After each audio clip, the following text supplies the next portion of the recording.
Listo, chévere. Entonces vamos a arrancar. Yo ya estoy compartiendo el texto. Si tienen preguntas o algo, pues nada, con mucho gusto ahí pues vamos alzando la mano o prenda, ya como somos poquitos, pues simple y llanamente abren el micrófono. Yo como tengo la pantalla compartida no siempre lo veo, pero bueno, vamos a arrancar con el siguiente de Absalmata. El último que habíamos leído es el de la otra prueba de la existencia de Dios y ahí pues hablamos un poco de hablamos de San Anselmo, de las pruebas de la existencia de Dios que vienen, digamos, por esa línea muy platónica que identifican a Dios como un ser bueno y pues mostramos cómo Kierkegaard en ese sentido se vincula con todos los post-hegelianos junto con Nietzsche, por ejemplo, y con Schopenhauer, por ejemplo, y abren la posibilidad de decir, oye, ¿y si el ser del mundo no es bueno? Y si no es como dice Plotino, que el ser es boniforme, si más bien como diría Schopenhauer, el ser es lo malo y Dios es maligno, porque en vez de que Dios me ama y me cuida, Dios me castiga, ¿no podríamos pensar eso? Es un pensamiento difícil que sobre todo después de Auschwitz, en particular en los textos de Hans Jonas, que es un filósofo judío, pues digamos van a tener muchísima relevancia, ¿no? Muchísima relevancia. La idea de pensar que Dios no es tan bueno como tradicionalmente hemos querido creer. Bien, vamos a seguir con el siguiente Diapsalmata. El siguiente Diapsalmata dice lo siguiente.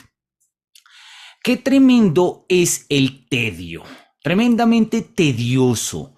No conozco expresión más poderosa, más certera, pues solo lo igual se reconoce en su igual. Ojalá hubiese otra expresión más sublime, más poderosa, ya que entonces cabría todavía un movimiento. Permanezco tendido, inactivo. Lo único que veo es el vacío. Lo único de lo que me alimento es el vacío. Lo único en lo que me muevo es el vacío. Ya ni siquiera sufro dolor. Al menos el buitre picoteaba sin cesar el hígado de Prometeo. Al menos sobre Loki goteaba veneno sin cesar y esto ya constituía una interrupción, por muy monótona que fuese. Incluso el dolor ha dejado de parecerme reconfortante. Tanto si se me ofreciesen todas las magnificencias del mundo, tanto si se me ofreciesen todas las magnificencias del mundo, cuanto si se tratase de todos los apuros del mundo, pues me afectan en igual medida, no daría un paso ni para tomar ni para dar. Muero la muerte. ¿Y qué podría servirme de esparcimiento? En fin, si lograse avistar una fidelidad que superase todas las pruebas, un entusiasmo que lo soportase todo, una fe que moviese montañas, si intuyese un pensamiento que ligase lo finito y lo infinito, mas la venenosa duda de mi alma lo devora todo. Mi alma es como el mar muerto, que ningún pájaro puede sobrevolar, pues a mitad de camino, abatido, cae en la muerte y la desolación. Wow, este es un Diapsalmata muy interesante, muy complejo por la cantidad de aspectos conceptuales y que pues da pie, digamos, como a una serie de reflexiones muy del orden existencial. Quizás lo más importante al comienzo, además porque es la categorización pues eso, de una categoría, es precisamente la noción del tedio, ¿sí? Que es una forma de traducir lo que en el siglo XIX, por ejemplo, Baudelaire va a trabajar como el spleen, ¿sí? El spleen, el tedio, el aburrimiento, va a decirlo Schopenhauer, ¿sí? Hacen una parte, digamos, son parte del destino de una sociedad muy aburguesada que de una u otra forma encuentra que los deseos de su voluntad pues no se realizan en el mundo, ni en el mundo natural ni en el mundo artificial. Entonces viene una frustración, una desolación, un vacío. Felipe, ¿cómo estás? Veo que tienes la mano levantada. Cuéntanos. Buenas tardes, ¿cómo están, compañeros, profesor? Buenísimo, Eh, gusto en saludarte. Igualmente, estaba pensando como últimamente hemos trabajado esa parte como nihilista del esteta, ¿no? Desde que trabajamos como esa parte del suicidio, la muerte, el dolor, Ujú. ta, ta, ta, también se ha venido presentando como una especie de crítica de ese mundo aburguesado en cierta medida, Sí, pero también como, o sea, la posición del esteta ya no es como solo me divierto en la inmediatez, sino también sufro en la inmediatez y siento el vacío de la inmediatez y como que hay una posición del esteta frente al mundo desde ese tedio, ese aburrimiento también de lo que él está viviendo. Entonces también es como el esteta ya no deja de ser tan esteta cuando se espera, es como eso, no sé, es una intuición. No, está bien, y de hecho eso es algo que van a tener en común las filosofías de Kierkegaard y de Schopenhauer. No importa las elecciones que tú lleves, van a llegar a la desesperación. Siempre van a llegar a la desesperación. Bueno, Kierkegaard lo llama claramente desesperación. Schopenhauer va a preferir la palabra tedio pese a que ambos lo hablan. Si nosotros leemos con detenimiento El mundo como voluntad y representación de Schopenhauer, el primer libro habla pues de eso, el mundo como voluntad. El segundo capítulo habla del mundo como representación. El tercer capítulo habla de una resistencia al mundo como voluntad, que es la del religioso. Y el cuarto capítulo, el cuarto libro, habla de la resistencia, digamos, al mundo como representación, que es la del artista. Y lo que va a encontrar Schopenhauer es que ni el camino de la religión ni el camino del arte nos logran, digamos, dar salida pues, a la configuración metafísica de un mundo como voluntad que se entiende como dolor. ¿Sí? Que se entiende como dolor. Entonces, pues no hay salida, simple y llanamente no hay salida, ¿sí? Hace un par de años publiqué en la UNAD, déjenme un segundito, a ver si de casualidad tengo el libro por acá, en un libro que se llamaba, está gratuito en internet, todas estas, denme un segundito, Hermenéutica para un mundo después del fin del mundo.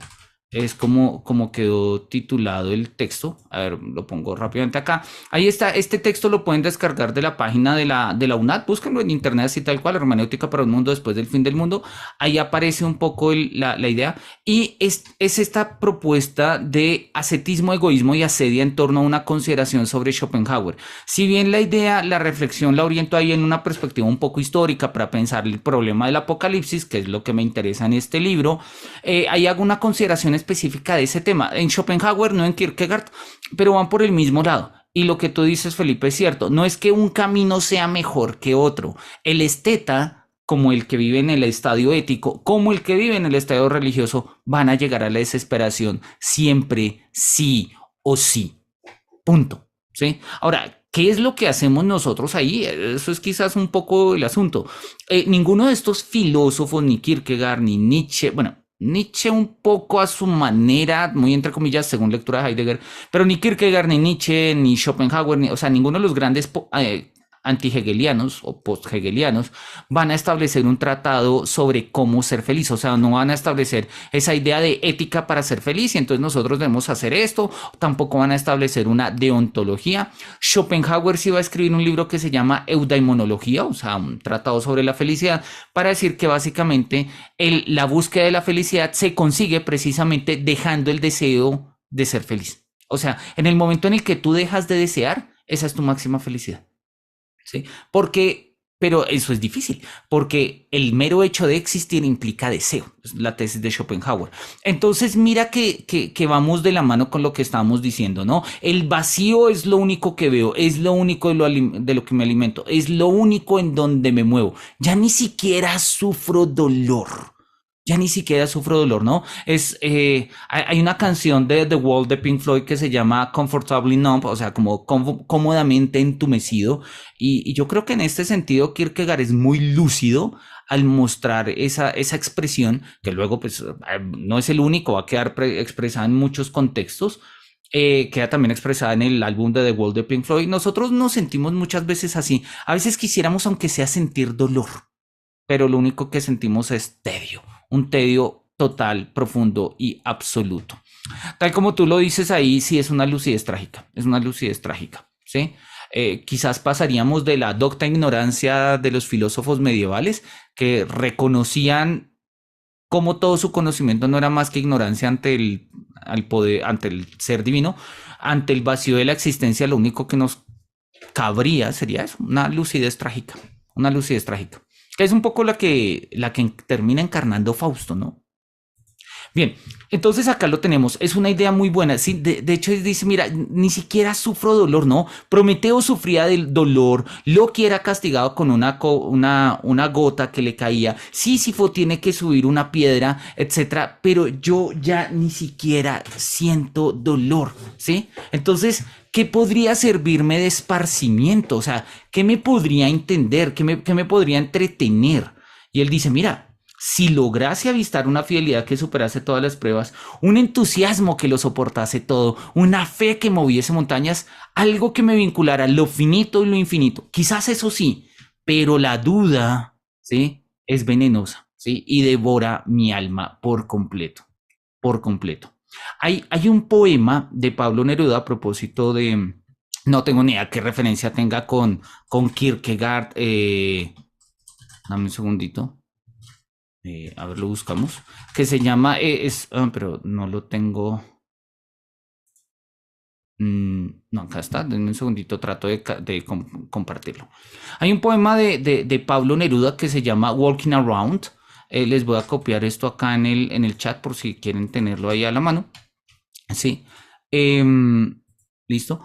Que dice, que trata justamente de eso que nos está diciendo Kierkegaard, ¿no?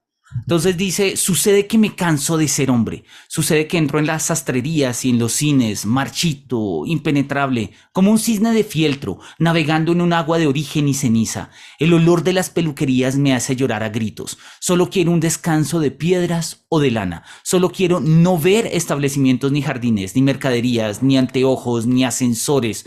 Sucede que me canso de mis pies y mis uñas, y mi pelo y mi sombra. Sucede que me canso de ser hombre. Listo, esta es la forma del tedio. Esta es la forma del tedio, ¿no? Como lo vemos en Kierkegaard. Sucede que me aburro de todo, ya ni siquiera siento. Simple y llanamente es un aburrimiento. Y dice Kierkegaard, ¿qué me podría entretener? Oye, algo diferente, una fidelidad a prueba de todo, por ejemplo, algo que me uniera a lo finito y lo infinito. Eso sería interesante. Eso sería genial.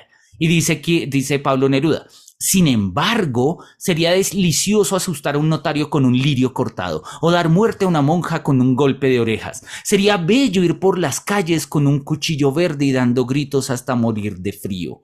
No quiero seguir siendo raíz en las tinieblas, vacilante, extendido, tiritando de sueño hacia abajo, en las tripas mojadas de la tierra, absorbiendo y pensando, comiendo cada día. No quiero para mí tantas desgracias, no quiero continuar de raíz y de tumba, de subterráneo solo, de bodega con muertos, aterido, muriéndome de pena. Por eso, el día lunes arde como el petróleo, cuando me ve llegar con mi cara de cárcel y aúlla en su transcurso como una rueda herida, y da pasos de sangre caliente hacia la noche, y me empuja a ciertos rincones, a ciertas casas húmedas, a hospitales donde los huesos salen por la ventana, a ciertas zapaterías con olor a vinagre, a calles espantosas como grietas.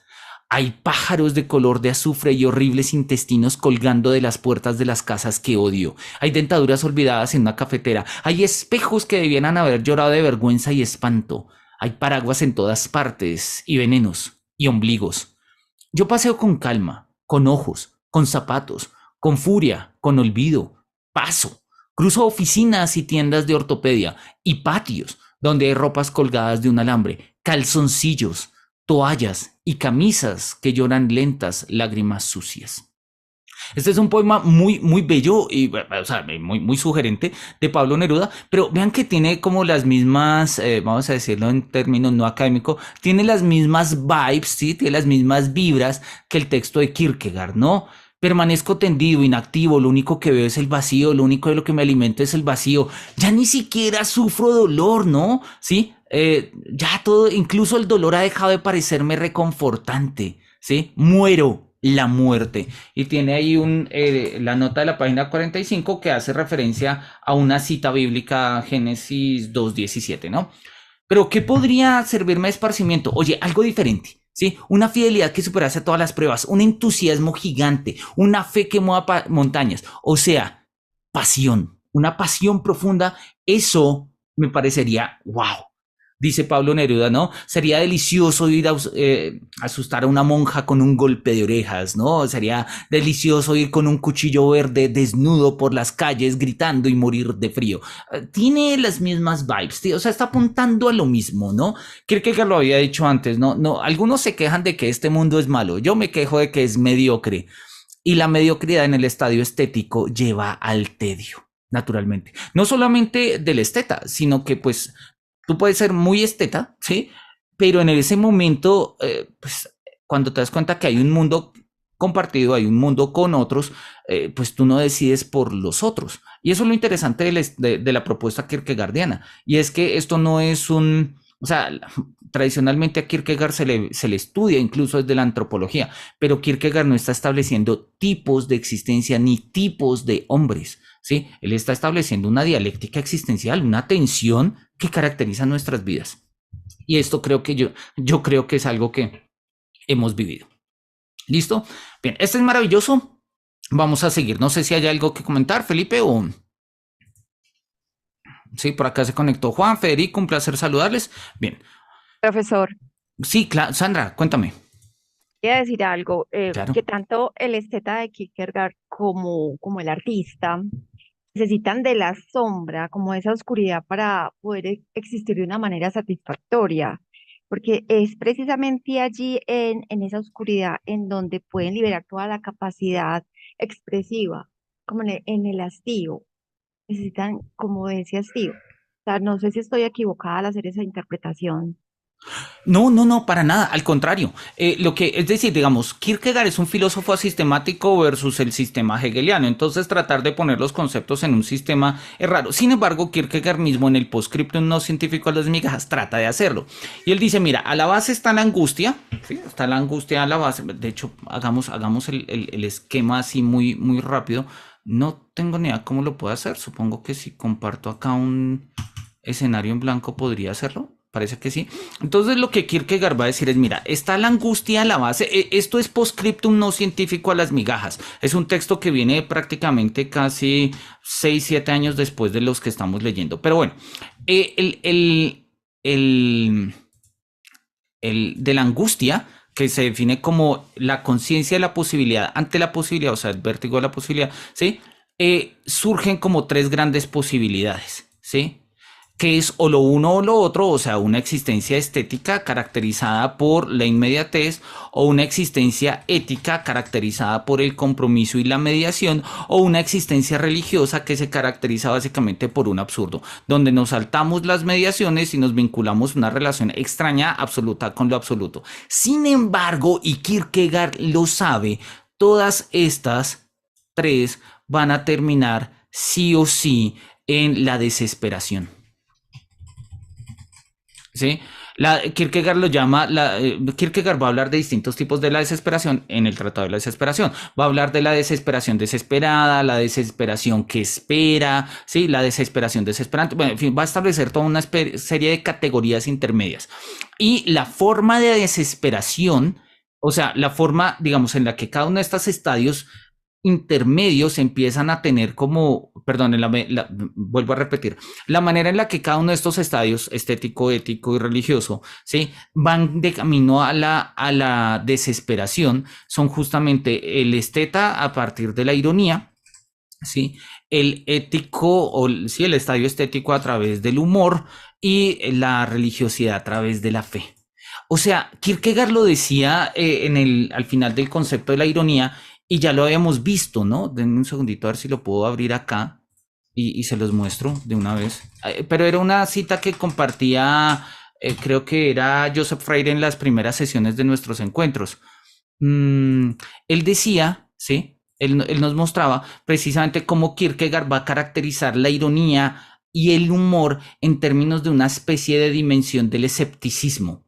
Y el escepticismo, ya lo hemos visto, está ligado justamente a la ausencia de verdad, a la ausencia de fundamento, a la desesperación en un sentido muy kierkegaardiano. Entonces sí, no solamente el esteta y la persona ética requieren de ese, digamos, de ese shadow, de esa oscuridad, de esa parte un poco, sí, pues de la aceptación de esos lados oscuros y nefastos del ser humano. La religión también, la existencia religiosa también, ¿sí? Y eso es lo que Kierkegaard, sobre todo en sus escritos religiosos, va a pelear. Él va a decir, ¿quién dijo que el cristianismo era una religión de consuelo? O sea, pues sí, el Espíritu Santo viene a consolarnos, pero lo que nos viene a decir la religión, el cristianismo, el consuelo del Espíritu es un don. Realmente lo que viene a enseñarnos el cristianismo es que todos sufren, hasta Dios sufre. ¿Sí? O sea, es una religión del sufrimiento, que es una tesis que también Schopenhauer va a sostener en un libro de él muy bueno que se llama La Moral. Es un ensayito chiquito. Sí, él va a decir lo que tiene de verdad el cristianismo y lo que tiene de verdad el hinduismo y esto, y es que el sufrimiento está a la base de la existencia. Entonces, esa idea de pensar que porque yo soy una persona que va a misa y rezo el rosario, entonces ya estoy justificado y no tengo que hacerme preguntas existenciales porque Dios proveerá. No, Dios no provee. Y el ejemplo es Abraham. Abraham estuvo a punto de matar a su hijo, o sea, ser el peor asesino, siendo que Dios le había hecho una promesa a partir de la fe. Y eso es lo que le llama la atención a Kierkegaard. Él dice, la fe no tiene nada que ver con la ética, la religión no tiene nada que ver con la ética. Tradicionalmente pensamos así, pero el caso de Abraham nos muestra que no. O sea, que en un caso extremo, la religión se mueve en unos planos tan oscuros que cualquier persona racional y ética le diría a uno, estás demente.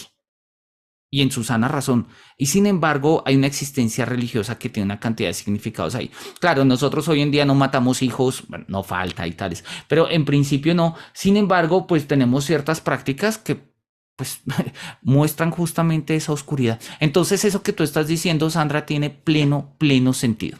¿Listo? No sé si con ello queda un poquito claro, o pues mejor dicho, como entre comillas, claro el esquema. Repito, esto de Kierkegaard no es que sea de, o sea, es Kierkegaard vuelto un esquema. Este esquema no me lo inventé yo, este esquema lo escribe Kierkegaard en el postscriptum no científico a las migajas filosóficas, que es un texto que Kierkegaard, a las migajas filosóficas, que es el texto que Kierkegaard quiso que fuese su gran texto académico, ¿no? Académico. Es bueno, es muy bueno, es completamente filosófico, es denso de leer, es duro, pero está lleno de ideas. Y de hecho, es ahí en el postscriptum donde está la mejor categorización de la filosofía existencial de Kierkegaard. Ahí Kierkegaard define qué es existencia, porque la existencia no se puede reducir a un concepto. Digamos que establece todo un desarrollo categorial. Y él dice, mira, si tuviéramos que explicar esto como más o menos esquemáticamente, sería así. Pero ojo, no estamos hablando de conceptos, estamos hablando de existencias. Entonces no se trata de que esto sea un esquema que todos los seres humanos deben vivir, porque si no, no habríamos pasado más allá de Hegel. O sea, estaríamos en Hegel todavía, dando conceptos, diciendo esto es lo racional, todo lo racional es real, y si tú no vives así, pues es que no eres un ser humano. Kierkegaard dice, mira, esto es una forma, esto es un... Me gusta la forma como lo dice Dilthey, esto es una carta de navegación. ¿Sí? No estamos haciendo sistemas, pero necesitamos un esquema para caminar, para orientarnos. Y este es, que puede ser diferente, que lo podemos complementar, sí, pero para Kierkegaard el punto es clarísimo. Arrancamos de la angustia y terminamos en la desesperación. Bienvenidos a la existencia. Que si tengo en PDF, que tengo en PDF, que Felipe. El texto del postscriptum no científico a las migajas filosóficas, para que nos comparta, por favor. De pronto. Ese sí no me acuerdo. Dame un segundito, ya miro. A ver si lo tengo. A ver.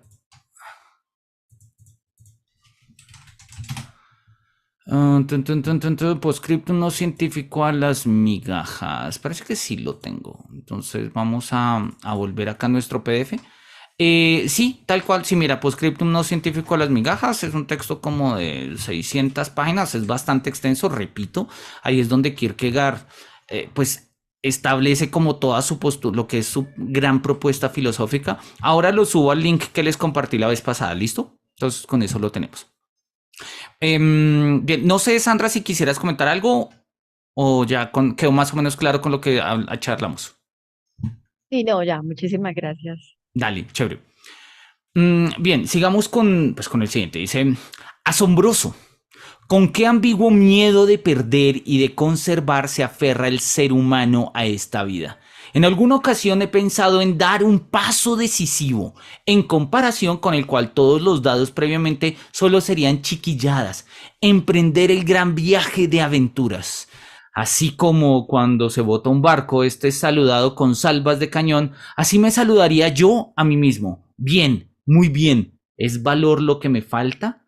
Si una piedra se desprendiese y me matase, estaría todo resuelto. ¡Wow! O sea, es Kierkegaard, ¿no?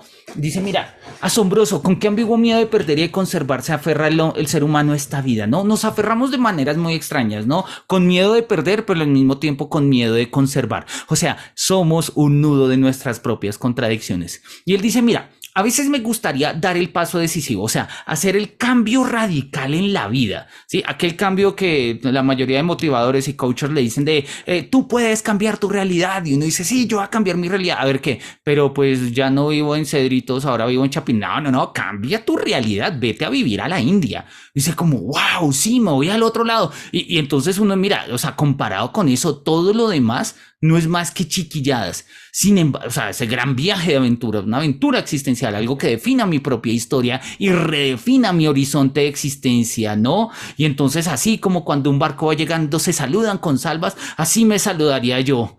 Pero ¿por qué no lo hago? ¿Por qué no lo hago? ¿Es plata lo que me falta? ¿Es valor? ¿Es coraje? ¿Es moral? ¿Es confianza? ¿Es exceso de soledad? Se empieza a volver pesado, o sea, la invitación a cambiar la vida se vuelve tan maravillosa, ¿sí? Pero al mismo tiempo, esa misma interna contradicción que no nos deja hacerlo, pues nos duele, ¿sí? Nos duele. Y, dame un segundo. Ya, qué pena, es que estaba sonando ahí el celular. Listo. Entonces nos duele. Y dice, mira, si me cayese en este momento una piedra encima, todo estaría resuelto. Hay veces que uno, y es un pensamiento bastante común, ¿sí?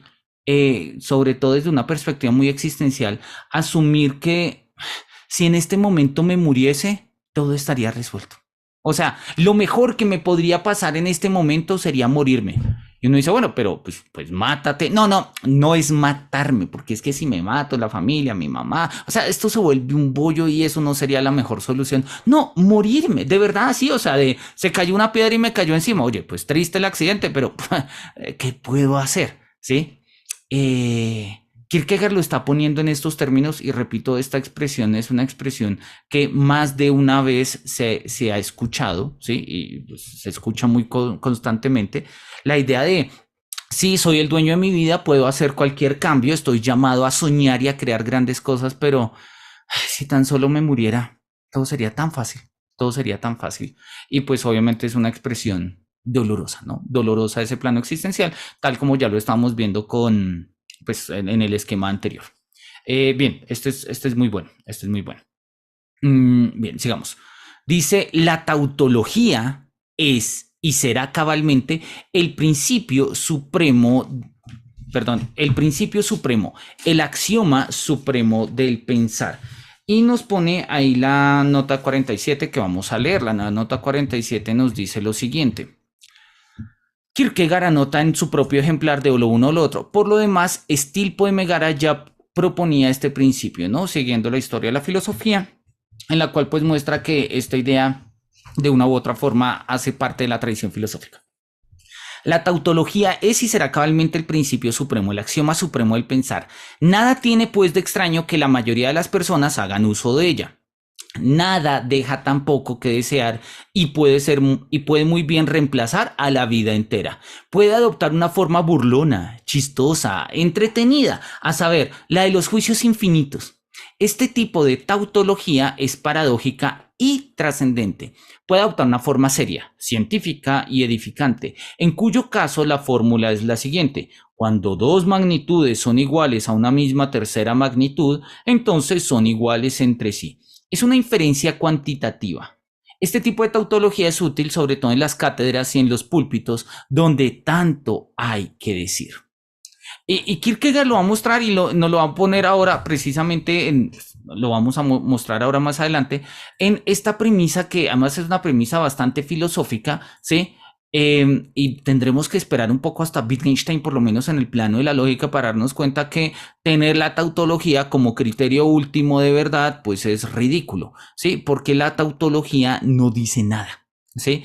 No sé, recordemos la definición, lógica de una tautología, ¿sí? Es una proposición que siempre es verdadera. Yo no sé si ustedes se acuerdan cuando uno hace tablas de verdad, ¿sí? Existen las premisas, las tautologías, que son pues eso, cuando uno hace un ejercicio de demostración o de validación de una inferencia lógica y pues todo es verdadero, uno hizo eso, es tautológico. ¿Qué significa? Que en cualquier caso, digas lo que digas con esa estructura lógica, es verdad, ¿sí? La tautología, pues significa precisamente eso, ¿sí? El discurso que dice verdad, o sea, que siempre es verdadero lo que dice, pero para que siempre digas verdadero, para que tu hablar siempre sea verdadero, ¿sí? Y esto es algo que, repito, tendremos que esperar en lógica Wittgenstein, que es el primero que lo pone desde el Tractatus sobre la mesa, pero existencialmente ya lo había hecho mucha gente desde Sócrates, pero Kierkegaard lo está poniendo acá, es precisamente esto de, mira, la tautología puede ser el principio supremo, ¿sí?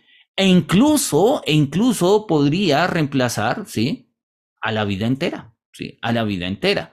¿Y qué significa una tautología? Pues en el fondo una tautología, como siempre es verdadera y la verdad se establece como criterio de realidad, criterio de justificación, criterio de bondad, de belleza, la verdad es criterio de todo, ¿sí? Entonces, en este sentido, pues si yo me rijo por tautologías, estoy plenamente justificado. Mi existencia es breve, ¿sí? O sea, la tautología es lo opuesto a la contradicción, lógicamente hablando. Y entonces una vida sin contradicción, pues sería una vida sin orientación, sin justificación, una vida difícil. Una vida tautológica sería una vida fácil, facilísima. Entonces, ¿y qué es una vida tautológica? Pues una vida tautológica es aquella que dice como las personas buenas, no sé, ayudan a sus vecinos. Como yo ayudo a mis vecinos, soy una persona buena porque las personas buenas ayudan a los vecinos y yo ayudo a mis vecinos, entonces yo soy una persona buena porque las personas buenas ayudan a sus... O sea, ya, eso es verdadero y se establece y lo aceptas tú, lo acepto yo, hacemos digamos, lo analizamos categorialmente en lo que el Kierkegaard denomina acá juicios infinitos, precisamente porque no terminan y no terminan pues por lo que estoy diciendo, porque las personas buenas son buenas con sus vecinos y las personas son buenas con sus vecinos porque son buenas, porque las personas buenas son buenas con sus vecinos, etcétera, etcétera. O sea, eso es una rueda, ¿sí? Y el problema, y Kierkegaard lo ve, cuando nosotros queremos reemplazar la experiencia con la filosofía, es que pensamos que reducir la filosofía a una tautología resuelve todos nuestros problemas de experiencia, resuelve todos nuestros problemas de la experiencia. Marquardt lo va a decir de una manera muy bonita, dice, la filosofía no reemplaza la experiencia. Sí, la filosofía no es ningún reemplazo de la experiencia, o sea, no, es que yo ya leí a Platón, entonces no tengo que enamorarme. No, la experiencia del amor te ayuda a entender lo que dice Platón en algunos pasos, en algunos planos, te ayuda a entender por qué Platón no hizo otras cosas y te ayuda a pelear con Platón. Y eso hace parte de la experiencia del amor, ¿sí? Que pues no lo pensemos por ahí, pues sí, que no me enamoré, bueno, no te enamoraste, no pasa nada. Pero pensar que porque leíste a Platón ya sabes lo que es el amor, o sea, estás reemplazando la experiencia por la filosofía, peligroso. Peligroso porque, repite Marquardt, la filosofía no es ningún amuleto contra el error. No porque tú tengas filosofía estás exento de errores y de equivocarte. Al contrario, nos equivocamos bastante. Nos equivocamos bastante, ¿no? Y él lo dice, ¿no? O sea, Kierkegaard lo está poniendo, ¿no? Incluso para algunos se vuelve una especie de deseo, ¿no? O sea, ojalá la vida entera fuese una tautología. Esto es importante en la filosofía existencial, sobre todo en la filosofía de Sartre. En la de Heidegger sí y no, porque es que ahí queda un poco raro. Heidegger al final parece que sí lo dice, pero no lo dice y depende de las lecturas de Heidegger, ¿sí? Yo digo que Heidegger no lo dice, pero lo dice, entonces pues podríamos decir que sí lo dice. Existe una demanda de autenticidad, una exigencia de autenticidad. En Sartre es clarísimo. Sartre dice, aquellas personas que hacen lo que no piensan, lo que no quieren y luego se arrepienten, son personas que obran de mala fe. ¿Sí? De mala fe. Y lo peor, lo más inmoral que nosotros podemos hacer en términos existenciales, dice Sartre, es obrar de mala fe, o sea, hacer algo con la intención de arrepentirnos. ¿Sí? Es que yo le voy a poner los cachos a mi novia, pero eso está mal. Ay, sí, pero ay, luego, sí, o sea, yo sé que me voy a arrepentir, pero igual lo voy a hacer. Entonces, ¿para qué lo hace? Y si lo hace, no se arrepienta, pues no quiere hacerlo o no quiere hacerlo. O sea, seriedad con la existencia. Pero eso implica, sí, existir implica en ciertos planos contradicciones. Entonces, el existencialismo en muchas ocasiones va a exigir digamos, va a tener una demanda de autenticidad. Si nosotros leemos los apartados 32, 33, 34, etcétera, y los siguientes de Ser y Tiempo, Heidegger también va a hablar ahí de la autenticidad del Dasein. Y la autenticidad del Dasein de una u otra forma significa sustraerse a esa presión o a ese emplazamiento que hace del mundo el mundo de lo uno, de la publicidad, de lo genérico, ¿sí? Entonces, de las habladurías, va a decir Heidegger. Entonces, pues sí. Y Kierkegaard está diciendo pilas con eso. Porque cuando nosotros establecemos un criterio de autenticidad, es que yo quisiera que la gente obrara como piensa. No, obvio no, menos mal que no. Si tuviésemos que obrar como pensamos, yo no sé a cuántas personas habríamos matado. Sí, sí, sí, hay momentos donde en mi vida, en medio de mi ira y de mi furia, he dicho, ojalá se muera. Sí, menos mal solo ha sido un pensamiento. Porque si tuviera que actuar de acuerdo a mi pensamiento, peligroso, peligroso. Y aún así, se vuelve como una especie máxima de la filosofía que el pensamiento y la acción deben coincidir. No, obvio, no, eso es peligrosísimo, es una locura, ¿sí? O sea, hacer de la tautología una premisa de la vida es un peligro, eso es un peligro y Kierkegaard está diciendo pilas con eso, pilas con eso. Y lo va a radicalizar en el siguiente Absalmata, precisamente mostrando cómo la existencia propia y su propia vida es una desproporción, una contradicción y unas cosas que no tienen nada de tautológico en el fondo. Bien, miremoslo. Dice, lo desproporcionado de mi constitución radica en que mis patas delanteras son demasiado pequeñas. Tal que la liebre de la Nueva Holanda dispongo de unas patas delanteras extremadamente pequeñas, pero de unas patas traseras infinitamente largas. Por regla general, estoy muy quieto en mi asiento. En cuanto me muevo, un desmedido salto causa consternación entre todos aquellos a los que me encuentro unido por medio de los delicados lazos del parentesco y de la amistad.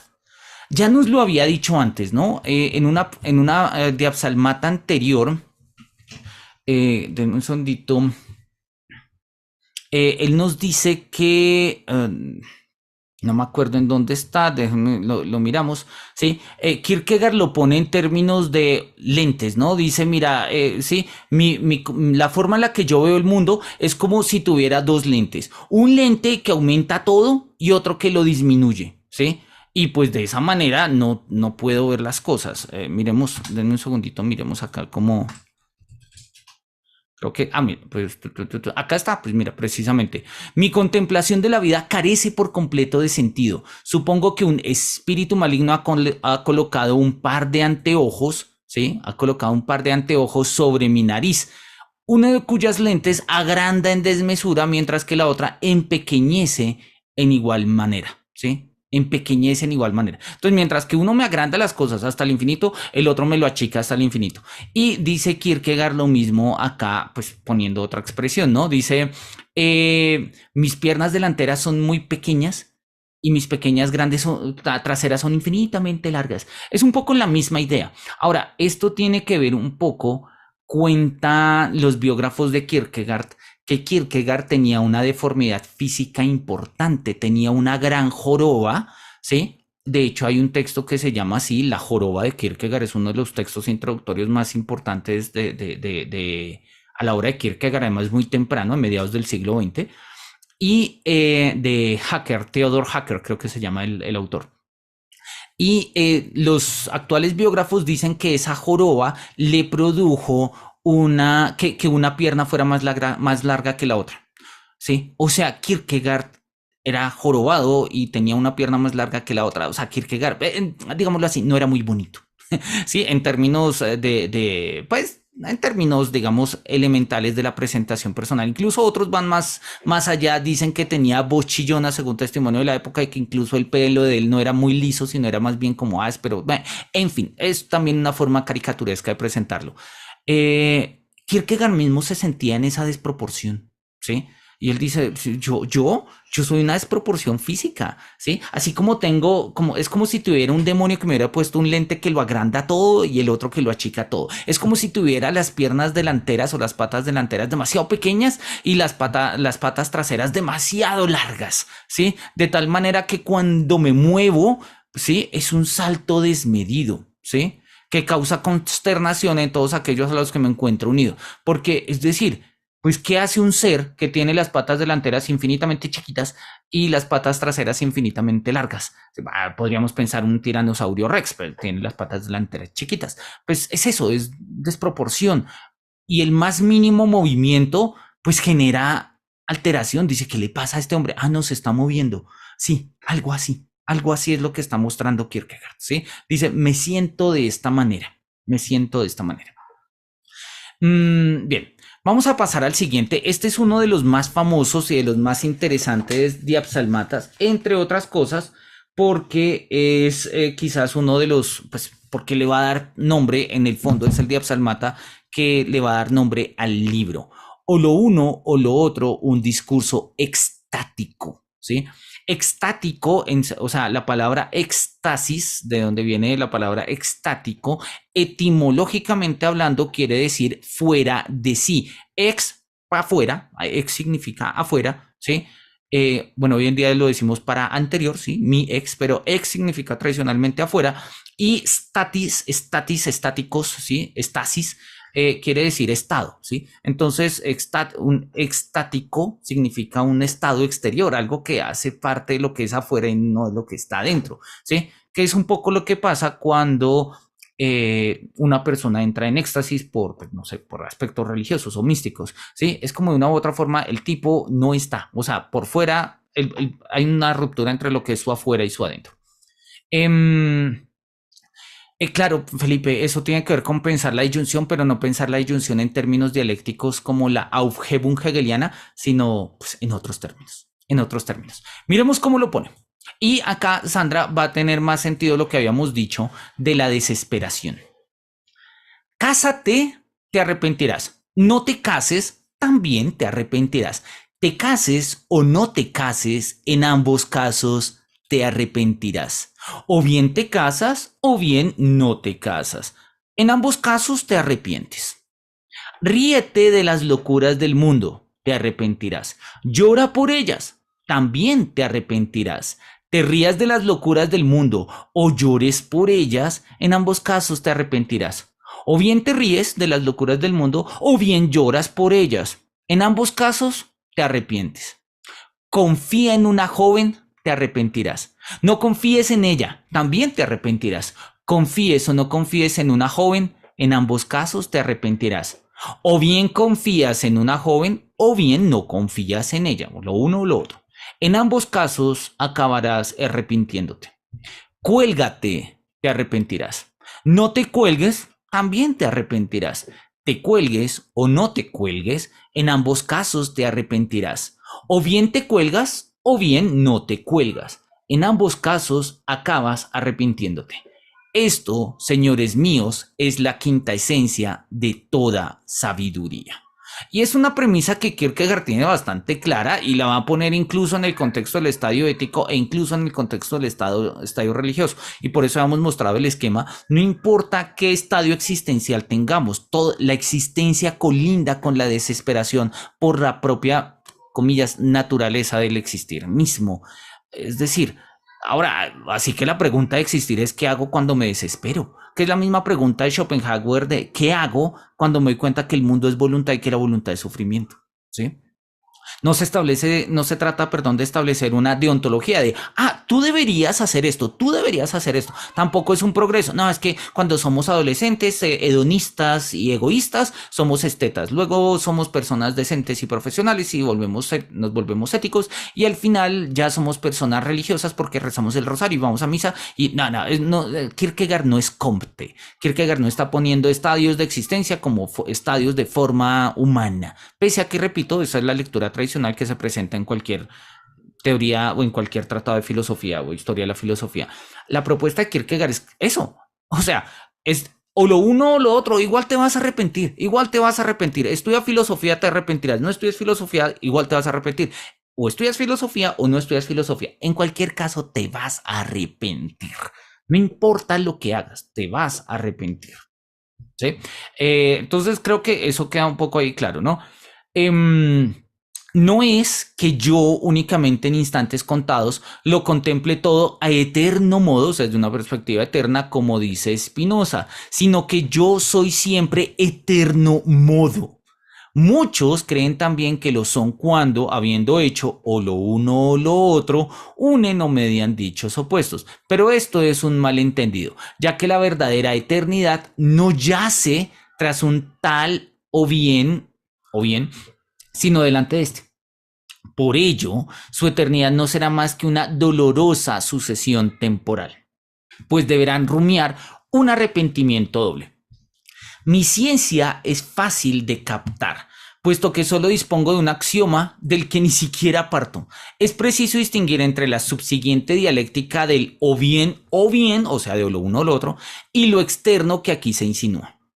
Por ello, cuando aquí digo que no parto de mi axioma, esto no se contradice a partir de, pues lo que digo no es más que la expresión negativa de mi axioma, aquello mediante lo cual se concibe a sí mismo en contraposición a un a partir de o a un no partir de. No parto de mi axioma, ya que si partiese de él me arrepentiría, y si no partiese de él también me arrepentiría. En caso de que a alguno de mis muy estimados oyentes le pareciese que hay algo de verdad en lo que digo, esto no haría sino probar que su cabeza no está hecha para la filosofía. Si le pareciese que lo dicho conlleva movimiento, esto probaría lo mismo. Para aquellos oyentes que, en cambio, están en condiciones de seguirme a pensar de que no realizo el más mínimo movimiento, desarrollaré ahora la eterna verdad en virtud de la cual esta filosofía permanece en sí misma y no asume nada superior. Si yo partiese de mi axioma, ya nunca podría detenerme, pues si no me detuviese, me arrepentiría. Y si me detuviese, también me arrepentiría, etc. Ahora, en cambio, como nunca parto, siempre puedo detenerme, pues mi eterna partida es mi eterna detención. Esto claramente es una pelea contra Hegel, ¿no? Porque Hegel asumía que, y de hecho ese es el sistema de Hegel, si nosotros aceptamos los principios de Hegel, o sea, si nosotros aceptamos la estructura dialéctica de la realidad tal como aparece en la ciencia de la lógica, tenemos que terminar en el espíritu absoluto sí o sí. La filosofía de Hegel es muy compacta y muy cerrada en sí misma. Es un sistema, tiene un montón de baches, sí, pero funciona, como sistema funciona, ¿sí? Y precisamente digamos que esto es como la pelea que Kierkegaard le está mostrando, ¿no? La experiencia ha mostrado que comenzar no es en modo alguno tan difícil para la filosofía, ni mucho menos. Y es que comienza con nada, y así puede siempre comenzar. En cambio, aquello que resulta difícil a la filosofía y a los filósofos es detenerse. Esto me encanta, ¿sí? A veces no es difícil hacer filosofía, a veces quizás lo difícil es callarse. O sea, a veces lo difícil no es escribir filosofía, sino dejar de hacerlo para pensar. A veces lo difícil no es hablar de filosofía, sino callarse, ¿sí? A veces lo difícil es, ¿sí? Precisamente tiene que ver con el detenerse. Incluso esta dificultad he evitado, pues si alguien pensase que cuando ahora me detengo, realmente me detengo, mostraría que no tiene un concepto de lo especulativo, que es Hegel, ¿no? Lo cierto es que no me detengo ahora, sino que me detuve cuando comencé. Mi filosofía goza, por tanto, de la admirable cualidad de ser breve y de ser irrefutable, pues si alguien me contradijese, osaría sin duda sentirme en el derecho de declararlo insensato. El filósofo es siempre a eterno modo y no goza como el bienaventurado síntesis solo de unas pocas horas vividas para la eternidad. Vamos a leer todas las notas que tenemos acá. Tenemos de la nota 49 a la 54 y vamos a leerlas pues porque son unas aclaraciones ahí interesantes y de hecho pues vamos a mirarlas, ¿no? 49 dice acá. En un borrador correspondiente a esta serie de fragmentos escribe Kierkegaard, o es un talismán con el que uno puede aniquilar el mundo entero, ¿sí? Vean la lucidez que tiene Kierkegaard. La idea, y lo decíamos hace un rato con Felipe y con Sandra, la idea del o lo uno o lo otro tiene un nihilismo fuerte a la base, ¿sí? O sea, puede acabar con la realidad misma. ¿Sí? La frase o, dice más adelante, es un pequeño puñal de doble filo que llevo conmigo y con el que puedo asesinar la realidad entera. ¿Sí? O sea, Kierkegaard también se está haciendo las preguntas en torno al nihilismo. Tradicionalmente cuando hablamos de nihilismo hablamos de Nietzsche, pues porque Nietzsche habla de nihilismo y tiene pleno sentido. Sin embargo, la el problema del nihilismo viene de tiempo atrás. Jacobi, en una carta que se llama Carta Fichte, ¿sí? Es el primer filósofo que en el contexto del mundo moderno pues pone el problema precisamente del nihilismo, ¿no? Denme un segundito, creo que la tengo acá a la mano. Traducción, presentación, carta de Jacobi a Fichte sobre el nihilismo, ¿sí? Es una carta de 1700, no me acuerdo cuánto, a ver, sí, 1800, la revelación, bueno, es una carta que Jacobi le escribe en 1799, o sea, estamos hablando de casi 50 años antes de Kierkegaard, ¿sí? Jacobi le escribe una carta a Fichte donde le pregunta cuál es la relación del idealismo sobre el nihilismo. Es una carta muy sugerente porque Jacobi está viendo que el destino del idealismo es el nihilismo.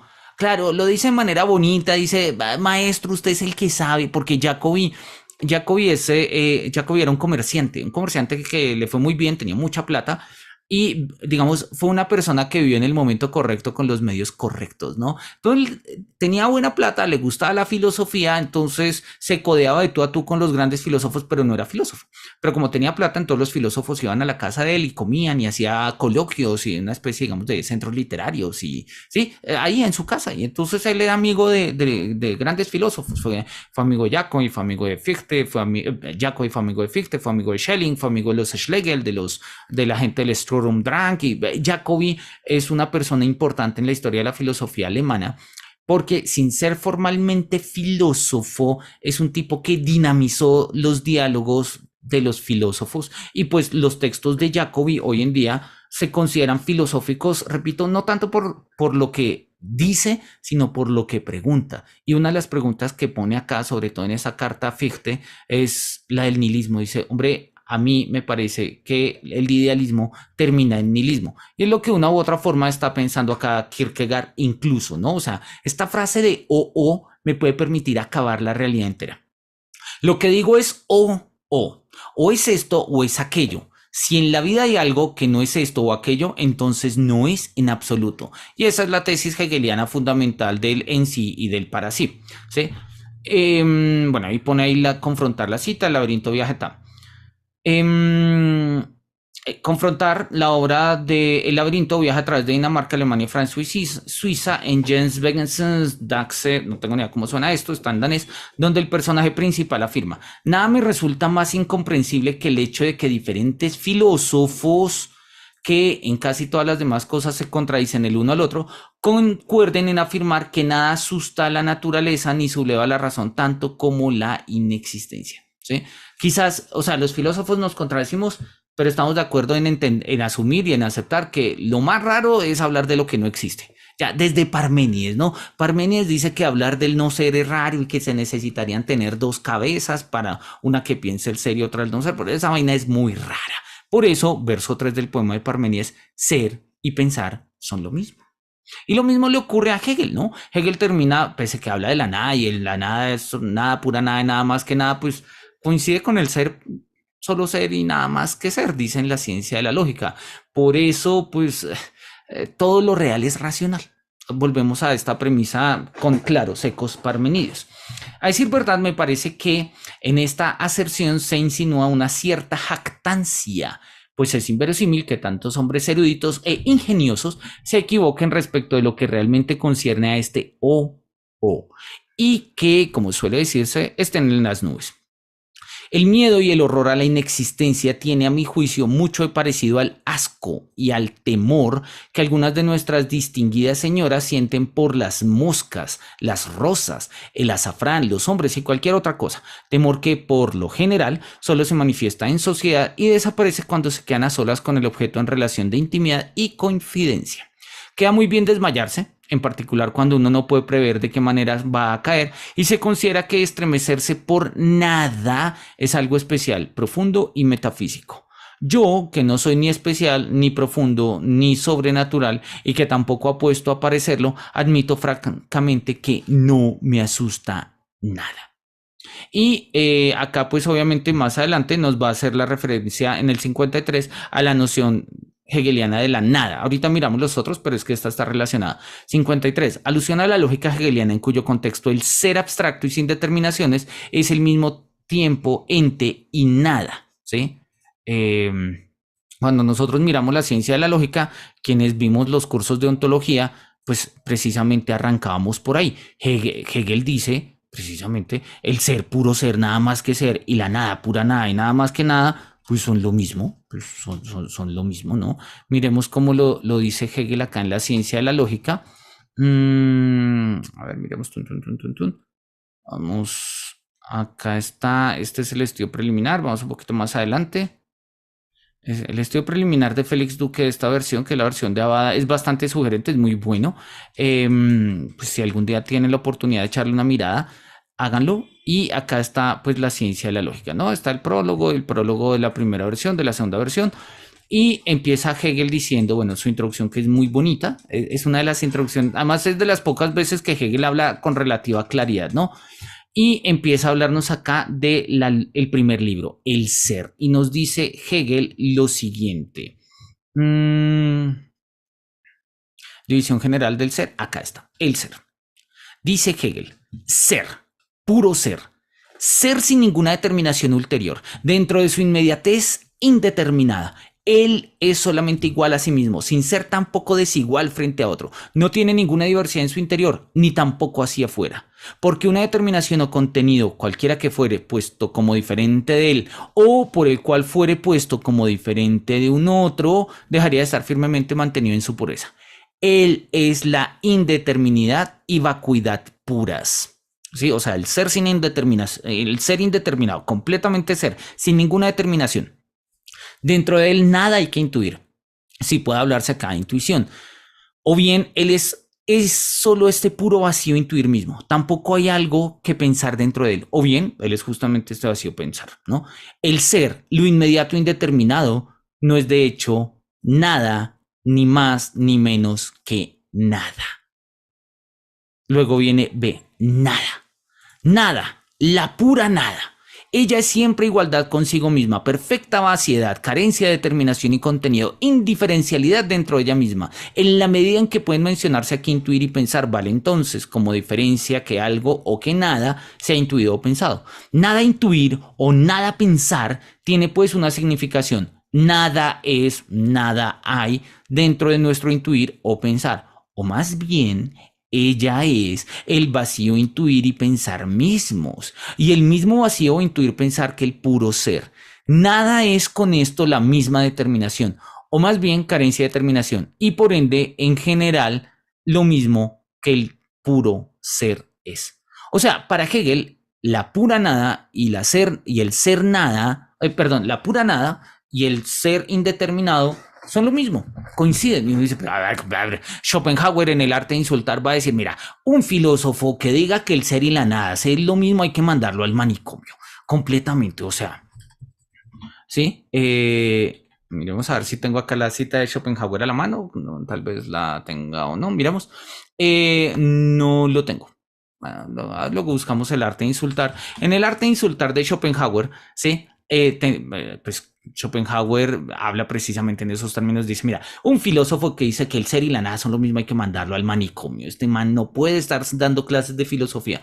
La propuesta de Hegel, digamos, necesitamos un poco más de tiempo para explicarla en su complejidad, pero vamos a decirlo de manera breve. Lo que está pensando Hegel es lo siguiente, mira, cuando tú me hablas del ser, puro ser y nada más que ser, sin ninguna otra determinación que ser, o sea, el ser indeterminado, ¿sí? Pues precisamente me estás hablando de un ser que no es lugar, que no es tiempo, que no es espacio, que no ocupa un cuerpo, que no es espíritu, que no tiene categorías mensurables, tampoco ni cuantitativas ni cualitativas. O sea, me estás negando cualquier determinación de ser porque es un ser indeterminado. O sea, el ser indeterminado es el conjunto de todas las indeterminaciones y la totalidad de las indeterminaciones pues es la nada. ¿Por qué? ¿Qué es la nada? Pues precisamente aquello que no es, ¿sí? Y Kierkegaard adopta esta referencia precisamente, y acá es donde la está explicando, ¿no? Ser abstracto, o sea, el ser sin determinar, es al mismo tiempo la nada, ¿sí? Por ello, para Hegel, el ser que existe es siempre el ser determinado. el ser en devenir, el ser que va cambiando, que va llegando a ser, ¿sí? Pensar el ser, puro ser, sin nada más, sin ninguna otra determinación que ser, pues, o sea, el ser abstracto, el ser separado de todo, pues es lo mismo que la nada, estás pensando la indeterminación. Pues de hecho lo dices, el ser indeterminado, o sea, no determinado ni por el espacio, ni por el tiempo, ni por las categorías cuantitativas, ni cualitativas, ni nada, sino el ser indeterminado, pues me estás pensando la indeterminación y pensar la indeterminación es pensar la nada. O sea, pensar el ser indeterminado, que era el gran sueño de la ontología clásica, es pensar la nada. O sea, no estamos pensando nada en realidad, ¿no? En su recensión del sistema lógico de Hegel, el filósofo danés Johann Ludwig Heidelberg observa que el comienzo de dicho sistema se caracteriza justamente por la falta de contenido y la abstracción de sus categorías, ¿no? Entonces volvamos al texto de Kierkegaard y ya vamos más o menos entendiendo qué es lo que está diciendo, ¿no?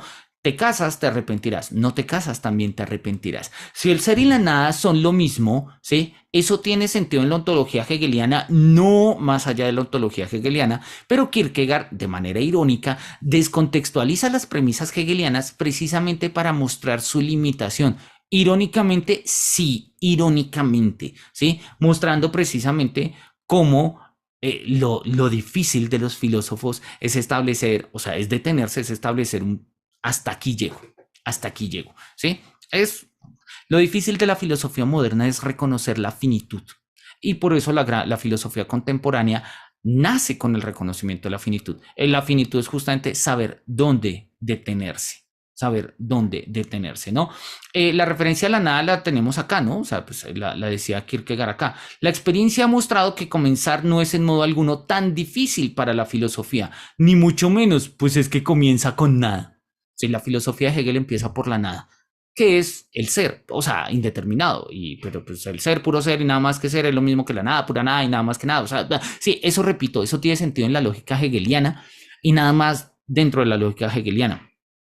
Kierkegaard lo saca de contexto, pero al mismo tiempo lo vuelve una premisa filosófica que en el plano de una propuesta de una dialéctica existencial nos muestra precisamente los alcances de o lo uno o lo otro, ¿sí?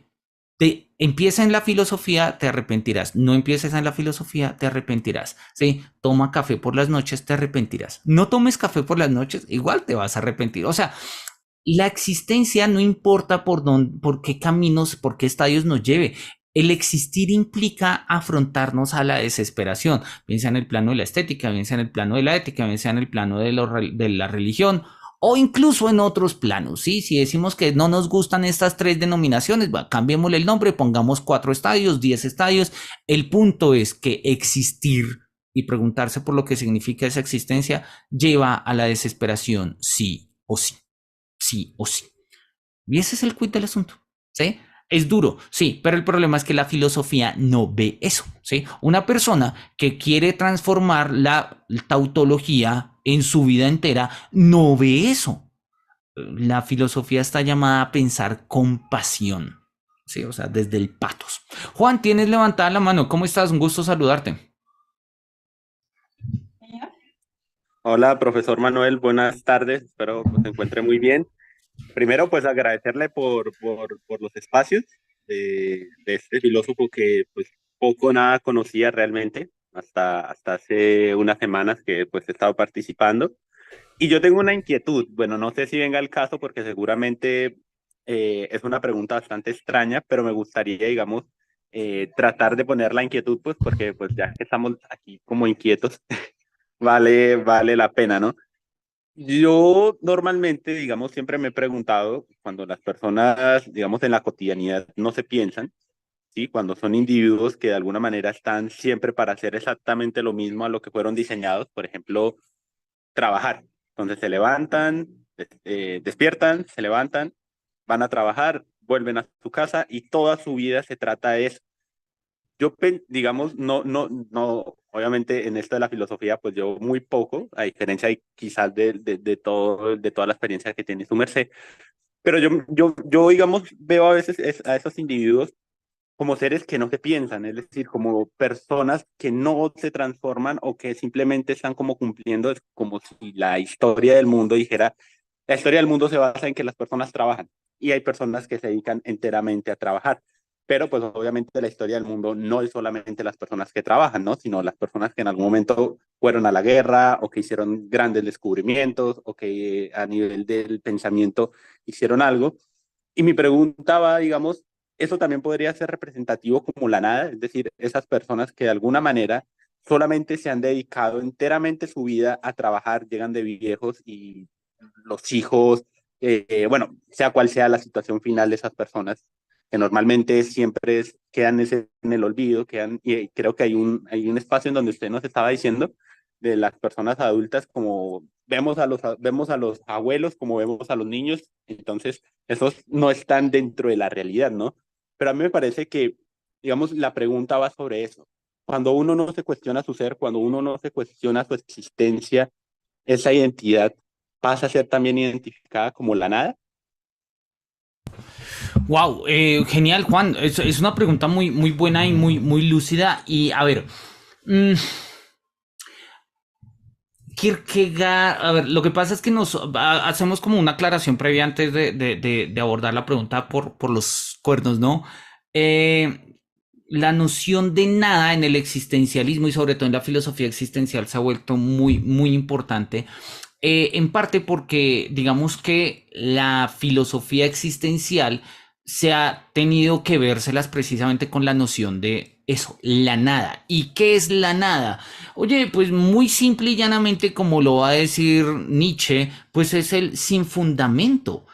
Si ustedes recuerdan, miremos acá el aforismo 125 de la Gaya Ciencia, ¿sí? Donde es el famosísimo aforismo de el loco, ¿sí? Miremos acá, no sé, lo debería tener acá, denme un segundito y lo abro rápidamente. No sé si tenga la Gaya Ciencia, bueno, pero puedo buscarlo y ya está. Puedo abrirlo acá y ya está. En el aforismo 125 de la Gaya Ciencia, que es este, lo acabo de encontrar acá en internet, ¿sí? Que es donde habla Nietzsche loco, nos dice, oye, ¿no oísteis hablar de aquel loco que en pleno día corría por la plaza pública diciendo, busco a Dios, y la gente se burlaba y le decía, ay, se te ha perdido como un niño, sí, se ha escondido, se ha embarcado, y él dice, loco, no, se los voy a decir, lo hemos matado a Dios, ustedes y nosotros, todos somos sus asesinos. Ahora, ¿qué significa la muerte de Dios? No significa que Dios no exista. O sea, una cosa es decir Dios no existe, que es el ateísmo clásico, y otra es decir Dios ha muerto. ¿Qué significa la muerte de Dios? Y esto es Nietzsche, ¿sí? Póngale cuidado a esto. ¿Cómo hemos podido vaciar el mar? ¿Quién nos dio la esponja para borrar el horizonte? ¿Qué hemos hecho después de desprender a la Tierra de la caverna de su sol? ¿Dónde la conducen ahora sus movimientos? ¿Ahora la llevan los nuestros? ¿Es que caemos sin cesar? ¿Vamos hacia adelante, hacia atrás, hacia algún lado? ¿Enramos en todas direcciones? ¿Hay todavía una arriba y una abajo? Clarísimamente, lo que significa la muerte de Dios, y por eso es la consecuencia de Nietzsche muy lógica, que la muerte de Dios significa el nihilismo. La muerte de Dios significa la pérdida del fundamento. Y si no hay fundamento, pues nos hacemos estas preguntas. ¿Hay todavía una arriba y una abajo? ¿Sí? ¿Es que caemos sin cesar? ¿Vamos hacia adelante? ¿Vamos hacia atrás? ¿Hacia algún lado? ¿Hacia dónde vamos? ¿No flotamos como en una nada infinita? La noción de nada en términos nihilistas tiene que ver con esto, con el sin fundamento, con la ausencia de fundamento. El mejor exegeta de esto va a ser Heidegger precisamente en sus libros de Nietzsche 1, Nietzsche 2, sobre todo en el Nietzsche 2 cuando todos los capítulos que le dedica, las lecciones que le dedica Heidegger a leer el nihilismo europeo, ¿sí? Y lo que nos va a decir Heidegger, pues coincide precisamente con esto. La noción que tiene Kierkegaard de nada no es tan compleja como la que tiene Nietzsche y como la que va a tener la filosofía existencial posterior. Camus, Sartre, el mismo Jaspers, cuando hablen de la nada, van a hablar de la nada en términos muy nietzscheanos, muy de este nihilismo, ¿no? La propuesta de Kierkegaard, digamos, está muy enmarcada en el plano hegeliano, ¿sí? Entonces no tiene esa carga tan profundamente existencial que nosotros podríamos darle. Pero como lo habíamos visto hace un par de sesiones y vale la pena volver precisamente para mencionar esto, dice Kierkegaard que precisamente él se hace la pregunta, bueno, ¿cuál es el sentido de la vida? ¿No? ¿Cuál es el sentido de la vida?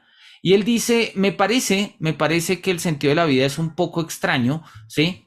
Cuando de la vida se trata o de trabajar o de consumir, ¿sí? Dice, si la vida, denme un segundito, no recordemos dónde está acá el, está un poquito más adelante.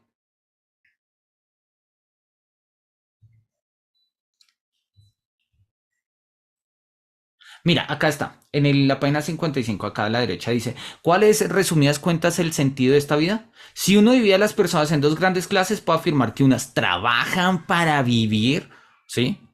O sea, producción, mientras que las otras no tienen esa necesidad. Ahora bien, trabajar para vivir no puede ser el sentido de la vida. O sea, pensar que el sentido de la vida es producir no es muy claro, ¿sí? La vida del resto tampoco goza en general de ningún sentido, salvo el de consumir las condiciones. Si así lo prefiere, uno puede decir que el sentido de la vida es morir, pero esto tampoco, también me parece una contradicción. Entonces Kierkegaard lo decía ahí. Si el sentido de la vida es trabajar, trabajar para producir, es ridículo. Pero decir que la vida es consumir, también es ridículo. El sentido de la vida es consumir, también es ridículo. Entonces, no, pues me muero. Sí, pero eso también es un contrasentido. O sea, trabajes, te arrepentirás. Si no trabajas, también te arrepentirás. ¿Sí? Gana riquezas para no tener que trabajar. Te arrepentirás. ¿Sí? Gana riquezas y aún así sigue trabajando. También te arrepentirás. ¿Sí? Desea vivir, te arrepentirás. Desea morir, también te vas a arrepentir. O sea, al final de cuentas, lo único que te queda de esto es un arrepentimiento. Kierkegaard no llega a estas profundidades metafísicas, tal como lo llama Heidegger respecto a Nietzsche, esta metafísica de la voluntad de poder, para encontrar en el nihilismo, o sea, en este sin fundamento, como este gran vértigo, ¿no? No obstante, nos habla de desesperación, nos habla de tedio, nos habla de angustia, y en el fondo, las tres, desesperación, tedio y angustia, sí están sobre la base de algo que no logramos fundamentar, de algo que no logramos fundamentar por completo. Y en tanto que no lo logramos fundamentar por completo, pues como que se nos desmorona, como que se nos cae, ¿no? Como que definitivamente no logramos aferrarnos y hacer, digamos, captar muy bien, pues como anclarnos, encontrar un fundamento consolidado. Kierkegaard en ese sentido, no, si bien podríamos decir que es un filósofo antimetafísico en sentido de que pelea con la metafísica hegeliana y en consecuencia con la metafísica de la tradición, no es un filósofo cuyo programa sea antimetafísico como lo es, por ejemplo, Nietzsche. Pero claramente vemos que las propuestas de Kierkegaard, sobre todo desde la perspectiva estética, están apuntando hacia precisamente la pregunta por el, pues, la pregunta por el sin fundamento que sea en la angustia, en el vacío y en el tedio, ¿no? Bueno, angustia, desesperación y tedio. Mira este otro texto que habíamos traído que hace parte de, no, este tampoco, este sí. Este texto es el siguiente de o lo uno o lo otro. ¿Se acuerdan que ahorita estamos leyendo los papeles de A? Estos son los papeles de B. Y en los papeles de B, en un texto muy bonito que en algún momento, si nos da el tiempo, a lo largo de estas sesiones leeremos, que se llama El equilibrio entre lo estético y lo ético en la formación de la personalidad, dice B, amigo mío, vuelvo a decirte lo que tantas veces te he dicho, o más bien te lo grito, o lo uno o lo otro. Introducir un solo out, o sea, un solo o lo uno, a título correctivo, no basta para arreglar las cosas, pues lo que está en juego es demasiado importante como para limitarse a una de sus partes, demasiado consistente como para hacerlo de manera parcial. En la vida hay situaciones en las que sería ridículo e insensato aplicar ese o, pero hay también hombres cuya alma es demasiado disoluta como para captar lo que comporta este lema, ¿sí? Cuya personalidad carece de la energía como para decir o con patos suficiente. Esa expresión me ha marcado de manera profunda y sigue haciéndolo en especial cuando lo utilizo a secas, en cuyo caso comporta la posibilidad de dar un curso a las más terribles contradicciones. Bueno, y él sigue ahí, ¿no? Él sigue ahí. Y él va a mostrar, ¿sí? Precisamente que ese es el quid del estadio ético, el tema de la decisión. Y acá lo dice muy, muy claro, ¿no? Dice, mi alma maduraba la hora de la decisión. La idea es que mientras que el esteta, ¿sí? Se sustrae a la decisión, o sea, no se compromete con lo que elige, pero no quiere decir que viva de una manera genérica. El esteta precisamente desarrolla su pasión. Igual se va a arrepentir, o sea, Escoge la estética, te arrepentirás. Escoge la ética, te arrepentirás. E incluso escoge la religión, te volverás a arrepentir. ¿Sí? Porque al final la pregunta por la existencia termina siempre en la desesperación. Entonces, repito y redondeo la pregunta. Sí podríamos decir que la idea de que la vida humana es, o sea, la idea humana de, el sentido de la vida humana que sea trabajar o que sea producir o que sea consumir lo que hemos producido, todo este tipo de cosas, sí carece de sentido. Para Kierkegaard ese carecer de sentido todavía no es esa nada que lo será, por ejemplo, para Sartre o, por ejemplo, para Camus. En el mito de Sísifo, en el primer capítulo, en el de un razonamiento absurdo, Camus dice claramente la pregunta existencial por excelencia es la pregunta por el suicidio, y la pregunta por el suicidio no es más que la pregunta ontológica por la nada, ¿sí? Por o es esta vida o nada, y porque esta vida es mejor que la nada. ¿Sí? Es la pregunta fundamental del suicidio. Pero repito, para Kierkegaard no hay una noción tan profunda, tan compleja de la nada, porque esa concepción está siendo creada por Nietzsche, pues paralelamente en Alemania, bueno, de hecho un poco posterior, porque Nietzsche va a morir en 1900, mientras que Kierkegaard va a morir en 1955. O sea, aquí Nietzsche va a morir 55 años 45 años después de Kierkegaard. O sea, hay un cierto tiempo entre Kierkegaard y Nietzsche, ¿sí? No recuerdo cuándo nace Nietzsche, creo que nace como en el 40 y pico. Entonces, muy seguramente Nietzsche está muriendo y Kierkegaard, Nietzsche está naciendo y Kierkegaard está muriendo, más o menos, ¿sí? Y el filósofo que va a empezar a articular ambas obras va a ser precisamente Heidegger, ¿sí? Miguel de Unamuno había leído ya tanto a Nietzsche como a Kierkegaard, pero Miguel de Unamuno se decanta sobre todo por Kierkegaard. Va a ser Heidegger quien en sus obras va a reivindicar a ambos autores, y pues ya a la fecha ambos autores son parte fundamental del siglo XIX y sobre todo del siglo XX por sus efectos, ¿no? Entonces, no sé, Juan, si con ello queda un poquito más claro el asunto. Bien, dice Felipe, el arrepentimiento es la forma de la no mediación, pero es una ironía porque está en nuestra vida, en nuestra existencia. No exactamente. Bueno, o sea, sí, sí y no. ¿Cuál es el punto? El arrepentimiento puede establecerse como una forma de mediación. O sea, yo le pongo los cachos a mi novia, ¿sí? Y mi novia me dice, Manuel, tú me pusiste los cachos. Y yo digo, sí, pero es que yo no quería, pero igual me los pusiste. Yo digo, mira, de verdad me arrepiento, sorry, no sé qué hacer, no sé cómo pedirte, ¿sí? Y entonces, en ese sentido, ¿sí? Puede haber una mediación a través del arrepentimiento. Pero lo que está mostrando Kierkegaard es que al final me puedo arrepentir de haberme arrepentido. Sí, de poder haber dicho como, en ese momento podía haber dejado las cosas como estaban con mi novia y ya no joder más la vida, o podía dejar de estudiar filosofía, o sea, pensar que el arrepentimiento sigue en un movimiento eterno y permite hacer otras cosas, pues sí, pero eso no funciona tan así en el plano existencial. En el plano existencial me puedo arrepentir del arrepentimiento incluso. Entonces, no es que, o sea, repito, hegelianamente el arrepentimiento puede ser una forma de mediación. Kierkegaard va a mostrar que el arrepentimiento es la forma elemental de la desesperación. Y es una premisa que va a quedar clarísima en una obra de teatro que les recomiendo a todos, que son Las Moscas de Sartre. En Las Moscas de Sartre, que es un texto, una obra de teatro muy buena, perdón, de Sartre. A ver si lo tengo por acá a la mano. En Las Moscas de Sartre, que es una reinvención o reimaginación de la Orestiada de Esquilo, pues en pleno siglo XX, pues, que son personajes pues, de la época, pues son los personajes del mito, no lo tengo acá.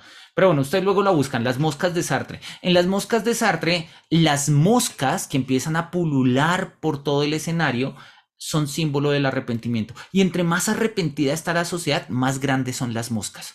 Y solamente hay un personaje que no se arrepiente, que es Orestes, que es en el que en la obra de Sartre pues encarna el prototipo del filósofo existencial. Y en este sentido, como lo dice Joseph Freire, ¿sí? Esa es una tesis claramente sartreana, muy kierkegaardiana, ¿sí? De no elegir es ya una elección. Sartre lo pone en otros términos muy radicales. Estamos condenados a ser libres. O sea, no podemos no elegir. No elegir ya es una forma de elegir. Entonces, pues ahí está. Ese es un poco el asunto. Federico tiene la mano levantada, o tenía la mano levantada, no sé. Hola, profe, ¿cómo estás? Gusto en saludarte, ¿cómo vas? Bien, profe. Mira que viendo todo esto, me aborda más como una preocupación de tipo ética. Y Ajá. es, bueno, o lo uno o lo otro pareciera ser como una disyunción inclusiva, ¿no? Si escogemos lo uno o lo otro, pues finalmente pues el fin es la desesperación. Eh, y pues, o sea, me pregunto como desde una perspectiva más hedonista que cualquier otra, y es el punto de, bueno, la finalidad es la búsqueda de la felicidad, ¿no? Buscamos la felicidad, pero sí, ¿qué parte de ese juego para buscar es la felicidad? Más bien, no tanto desde un punto de vista kierkegaardiano, sino más bien quizás epicúreo o hedonista, podría uno cuestionar pues el goce de la desesperación, ¿no? Podría haber un goce de la desesperación entendiendo eh, quizás no como dos monolitos separados la parte estética de la ética, sino decir que al momento de tomar la decisión por la desesperación o lo ineludible de la desesperación, puedo gozar de ello, o si la desesperación es tan solo pues una sensación de, pues no sé, de desespero o de no encontrar una decisión sobre lo que podríamos tomar, sobre nuestra existencia. Entonces creo que me abordas un poco ese cuestionamiento, pues. Yo creo que es un muy buen punto, obviamente, y sobre todo después de leer este de o lo uno o lo otro, un discurso extático donde parece que la desesperación, expresada acá en términos de arrepentimiento, ¿no? Te casas, te arrepentirás, no te casas, te arrepentirás. Entonces uno dice, bueno, entonces, ¿qué hago? ¿Sí? Igual te vas a arrepentir, o sea, sí, esto es la quintesencia de toda sabiduría, ¿sí? En cualquier caso vas a terminar arrepintiéndote, ¿sí? Entonces, el punto, y en este sentido, digamos que es una lectura muy clásica, sobre todo desde la filosofía existencial, tiene que ver con esa otra obra que acabo de abrir, que con la pregunta de Kierkegaard de la repetición.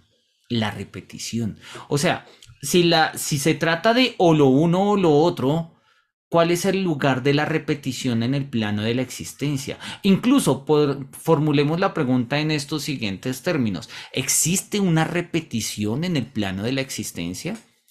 Kierkegaard es un filósofo muy lúcido porque se da cuenta que la noción de repetición quiebra la noción de dialéctica hegeliana, porque la dialéctica hegeliana es una Aufhebung, o sea, supera pero sigue, pero mantiene, pero ya no es eso, es algo más general y sigue siendo más general, pero lo mantiene, pero lo supera. Entonces, cuando vuelve a vivirse algo, ya no es lo mismo porque es diferente, porque ha cambiado, porque dialécticamente ha... Entonces, Kierkegaard dice, bueno, pero una noción tan elemental como repetición, ¿sí? Hasta qué punto podemos repetirlo. O sea, hasta Profe, qué punto podemos repetir algo. Señor. pues, no sé, dos comentarios. Eso me hace recordar mucho las clases de, de actual, sobre todo cuando Sí. estamos trabajando a Derrida con el tema del tiempo está roto y Ujú, también como que el tiempo, pues también se puede plantear como así que el tiempo se repite, ¿no? Como si el tiempo por lo general se piensa en términos como se supera, ¿no? El progreso. Entonces, que el tiempo se puede repetir como lo fantasmagórico del tiempo, una huella es huella de huella, decía Derrida, o algo así, pues digamos que ujú. va por el estilo. Pero bueno, otro que en el sentido, bueno, más de las lecturas que hemos trabajado en clase, o sea, en un sentido esteta, como que la repetición sería raro, porque, o sea, uno siempre va por novedades. Pero de pronto, en un sentido religioso, ético, como que la repetición sí, como que cobra otro sentido, creería yo, porque es como que pues, en la ética uno debería poder repetir, que, o sea, porque eso es la ética, ¿no? Como el compromiso, el deber, la repetición de algo, pero bueno, creo que va por ahí la cosa. Pero bueno, No, es completamente cierto lo que estás diciendo. La parte de Derrida, vamos a dejarla entre comillas, pese a que es muy cierto, digo entre comillas porque más adelante vamos a encontrar, Derrida fue un gran lector de Kierkegaard y tiene algunos textos dedicados y con los, digamos, dedicados a leer a Kierkegaard y a pensar a Kierkegaard. Hay uno muy bonito que se llama ¿Cómo no temblar? Que está pensando temor y temblor. Hay otro que se llama Dar la muerte, donde también establece una discusión con Kierkegaard en términos de también de lo que dice Kierkegaard en Temor y Temblor. Y lo que estás diciendo, Felipe, tiene precisamente que ver, digamos, está encaminado con lo que nos dice Federico. La pregunta es, bueno, si al final de cuentas solo cabe desesperar en cualquier plano existencial, y pues yo quiero ser feliz, ¿sí? Pues que me cabe, ¿sí? O sea, pues me pego un tiro, me mato. No, eso también es una contradicción. Igual también te vas a arrepentir de, sí, o sea, en el momento en el que te mates estás pensando, y si no lo hiciera y te matas, sí, que la misma tesis de Schopenhauer va a ser la misma tesis de Camus en torno al suicidio. Entonces, la pregunta de la desesperación es más amplia que la de la propia, digamos, la de darse a uno mismo la muerte. Mm, y Kierkegaard va a poner, repito, una noción muy sugerente de la repetición. Kierkegaard va a mostrar que se requiere de coraje para repetir algo, ¿sí? Y este no es un pensamiento ingenuo, este es un pensamiento que está a la base de lo que dice Nietzsche en la Gaia Ciencia. Lo que dice Nietzsche en la Gaia Ciencia, denme a ver si, denme un momentico, parece que lo tengo acá. Esta es la versión de Monte Ávila, que bueno, nos debería servir. Creo que se llama acá la carga más pesada, creo que la traducen acá. Dice que no la encuentra, denme un segundito. Cuando Nietzsche, libro cuarto, a ver, denme un segundito a ver si la encuentro rápidamente. Significa carga. De la mayor utilidad del politeísmo, de los creyentes y su necesidad de causas. ¿Cómo lo habrá puesto? Tomar en serio. No me acuerdo cuál es el aforismo del eterno retorno que aparece. No me acuerdo el número. El 125 es el de la Gaia Ciencia. De la Gaia Ciencia es el de. Dame un segundito a ver si acá está. Nuestra serenidad. No. Dame un segundito. Abro esta otra versión a ver si nos ayuda.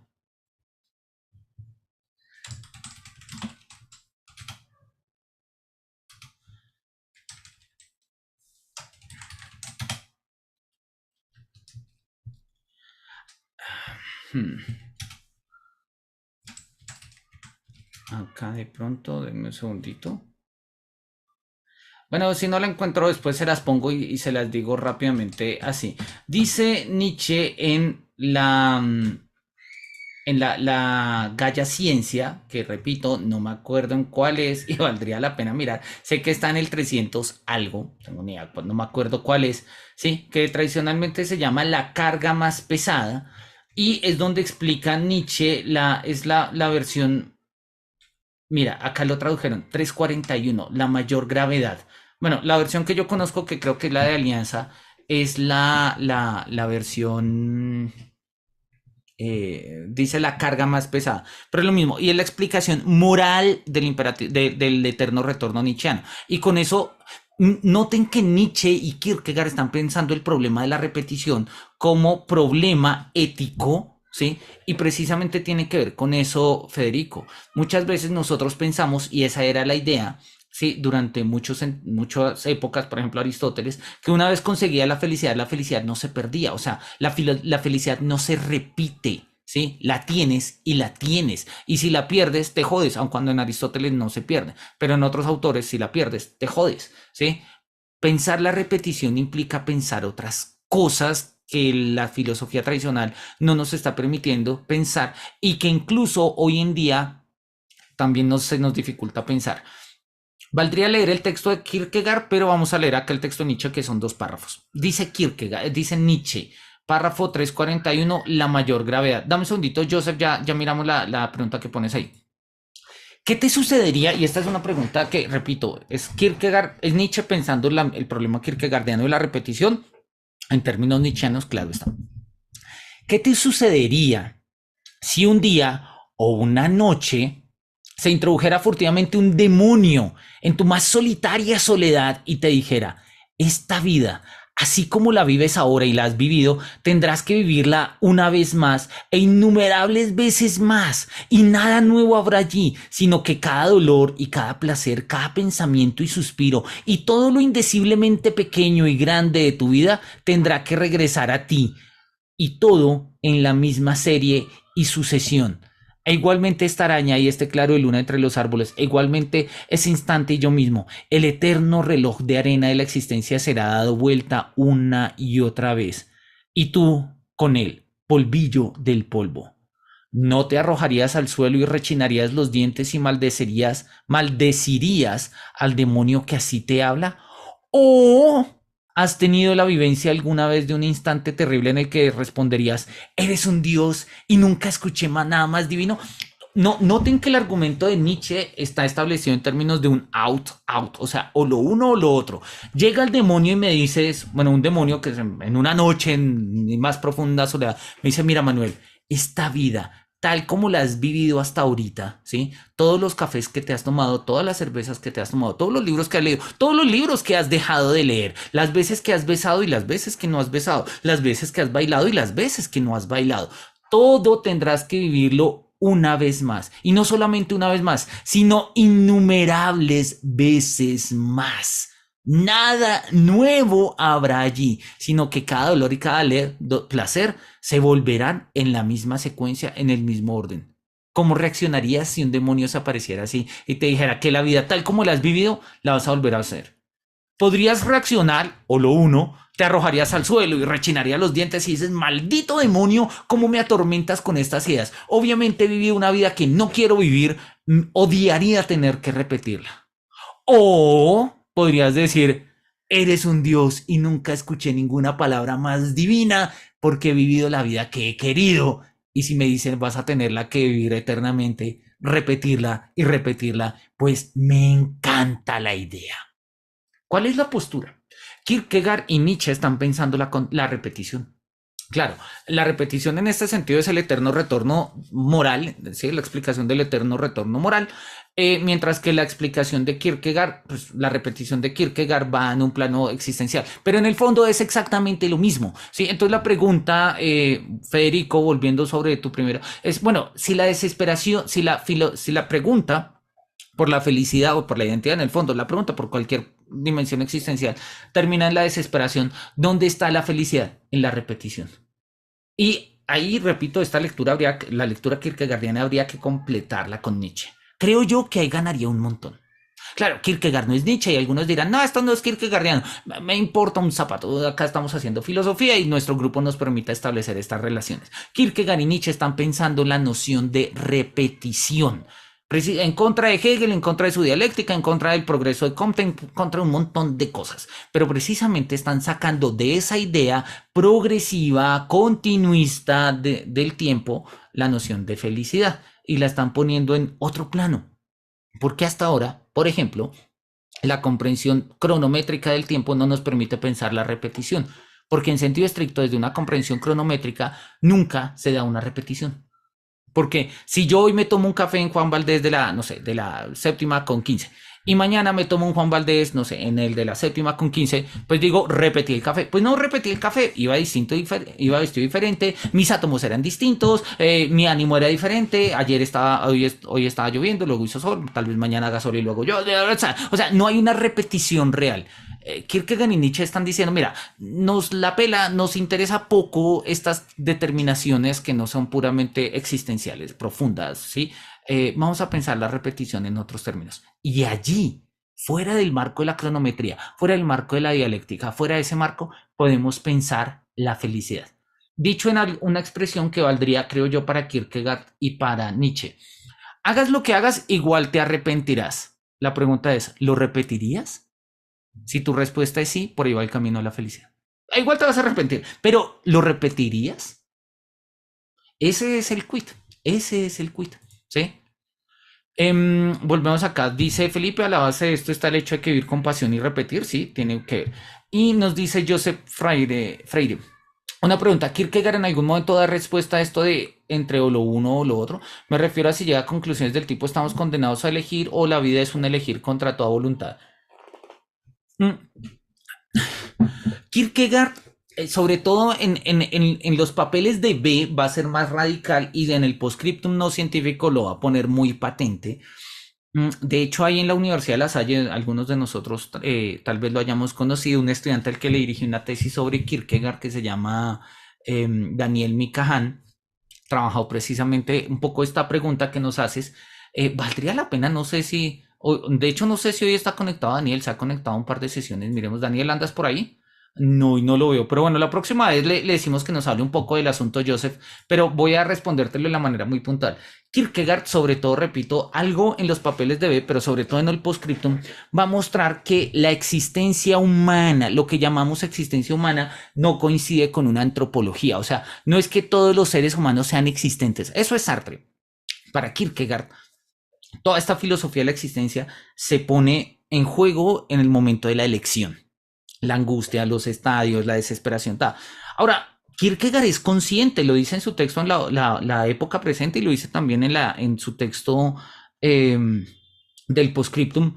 No todos los seres humanos eligen y no todos necesitan elegir. Claro, uno puede decir, ay, no, pero es que yo tengo que hacer elecciones en la vida. O sea, o me pongo saco, cuello, tortuga o no me pongo saco, cuello, tortuga. Igual me arrepentiré. Kierkegaard dice, mira, no seas pendejo, no estoy hablando de eso. No estoy hablando, a menos que el sentido existencial pues, o sea, el sentido de tu existencia se juegue en ponerte un saco cuello tortuga o no. Ahí sí. Kierkegaard está hablando sobre todo, repito, de una filosofía de la existencia anclada en una filosofía de la elección. Y esa, la cuestión por la pregunta de la elección, lo va a decir Kierkegaard en algún momento, ¿sí? La subjetividad tiene todo que ver, de hecho se configura con la elección, pero no todos los seres humanos están, o sea, tienen que elegir. Esa idea de que lo que nos constituye es la libertad y todo ese tipo de cosas está muy bien, es una filosofía política y la anclamos la política con la antropología, en tanto que somos racionales y somos como racionales podemos discernir y en tanto que discernimos podemos elegir y entonces somos libres y todo ese tipo de cosas. Para Kierkegaard eso es Hegel, eso es saltar del espíritu subjetivo al espíritu objetivo, ¿sí? O sea, el espíritu subjetivo yo y mis cosas y el espíritu objetivo la sociedad y sus reglas y sus leyes y tales. Para Kierkegaard, no todos eligen. Hay seres humanos que pueden vivir perfectamente sin elegir. Y de hecho yo conozco muchas formas, de hecho hasta cierto punto, la actualidad de los medios, digamos, de los medios de comunicación como cuarto poder ha tenido mucho éxito precisamente porque nos evita elegir, nos evita elegir. Dice Kant en el texto, ¿sí?, de qué es la ilustración, dice, mientras pueda pagar, alguien se ocupará de pensar por mí, alguien hará por mí esa tediosa tarea. Sí, pensar es tedioso, elegir es tedioso, y si hay otros que eligen por mí, pues allá está. Entonces la propuesta kierkegaardiana, repito, y quiero ser enfático con ello, no se trata de una antropología de todos los seres humanos tenemos esto por nuestra propia naturaleza. No, Kierkegaard no está hablando de naturaleza humana ni de nada de eso. Kierkegaard está hablando que en el momento en el que nosotros nos enfrentamos a una elección existencial, la que sea, si para mí ponerme un saco cuello tortuga representa una dimensión existencial por lo que está representando, ok, ahí se pone en juego todos estos factores. Pero si no, pues no, o sea, no afecta. No afecta un poco eso, ¿no? Que si el nihilismo podría ser una esfera de la no elección.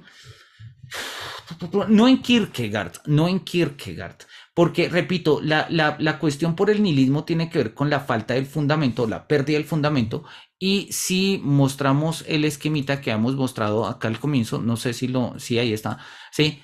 Tanto la angustia como la desesperación tienen que ver con el no fundamento. ¿Sí? La angustia la define Kierkegaard en el concepto de la angustia como el vértigo de la libertad, ¿no? O sea, la conciencia de la posibilidad ante la posibilidad.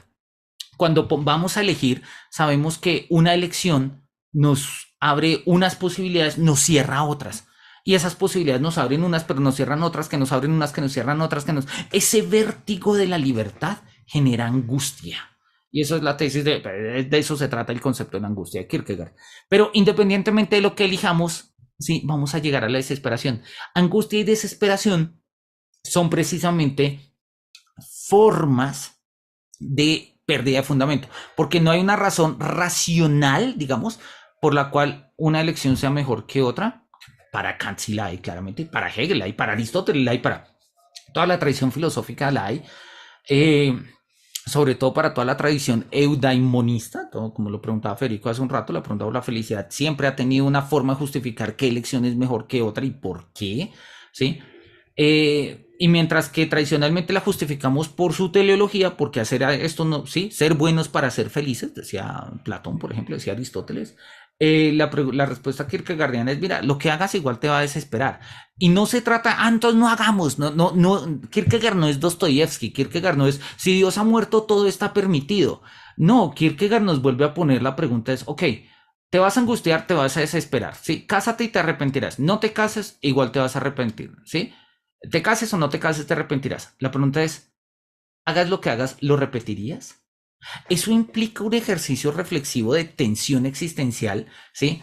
Que, digamos, se sostiene sobre el nihilismo y no cae en el vacío del nihilismo, pero claramente está mirando y se da cuenta que abajo hay un hueco.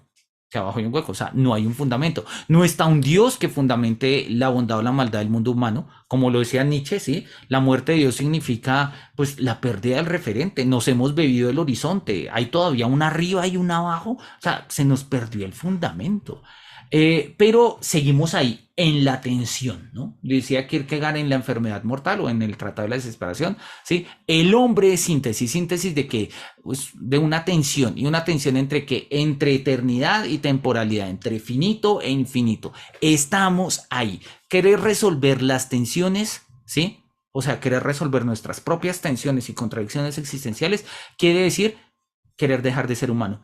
Y pues está bien, hay quienes lo hacen y les parece lo mejor, pero existencialmente hablando hay cosas que se están jugando allí.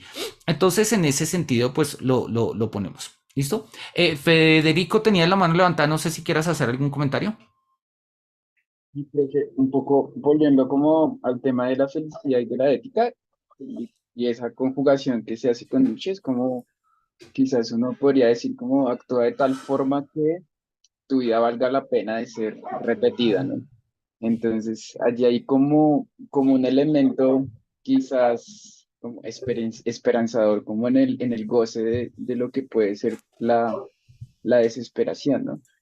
Sin embargo, valdría la pena preguntarse desde el punto de vista ético y de la lección, pareciera como si fuese ineludible la desesperación, pero en términos de la lección, eh, ¿podría uno esquivar la desesperación? Es decir, elegir no desesperarse y no encontrarla como una salida siempre necesaria o absoluta, porque considero que quizás allí en ese fondo de desesperación hay como una suerte de determinismo, ¿no? Decir como o lo uno o lo otro, pues te desesperarás, pero en el ámbito de la lección habría, mejor dicho, hallarle la comba al palo de no desesperarse o reconfigurar más bien el sentido de la desesperación en términos del goce. Entonces, sí, siento que ahí como que mi perspectiva está enfocada más como en esa perspectiva de la felicidad, o de entender más bien en que tal goce también de ser humano y de desesperarse. Entonces, es un poco eso, profe. Eh, sí, a ver, digamos que, claro, la formulación de un imperativo, como la filosofía contemporánea ha peleado con los imperativos. Incluso nosotros hoy en día peleamos con los imperativos. Y entonces cada vez que tenemos un imperativo lo consideramos que es un moralismo y consideramos que es una forma de coartar la libertad y todo ese tipo de cosas. Pero los imperativos tienen una razón de ser. Kant lo dice en el segundo capítulo de la fundamentación de la metafísica de las costumbres. No solamente explican lo bueno, sino que nos sirven de criterio de orientación. Por eso el imperativo categórico tiene cuando menos 3 formulaciones. Podrían ser más, sí, Kant mismo lo dice, pero mira, estas 3 tocan lo esencial, porque el imperativo no tiene que ser material, o sea, no tiene que decirnos qué es qué hacer.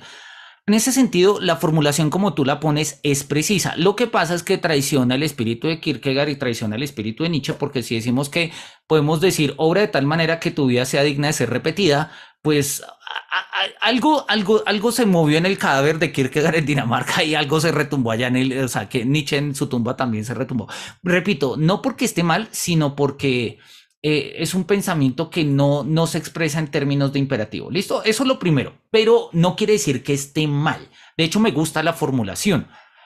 Pero entendamos que pues ni Kierkegaard ni Nietzsche estarían dispuestos a hacer un imperativo, porque si algo quiere evitar Kierkegaard y algo quiere evitar Nietzsche, es hacer una filosofía genérica, general, válida para todos. Esa la hizo Hegel y le quedó una chimba, le quedó muy bien, ¿sí? El problema es que Kierkegaard y Nietzsche justamente se dan cuenta que la filosofía de Hegel, la filosofía del sistema, la filosofía universal, pues no explica patrones y factores y patrones no explica dimensiones existenciales particulares.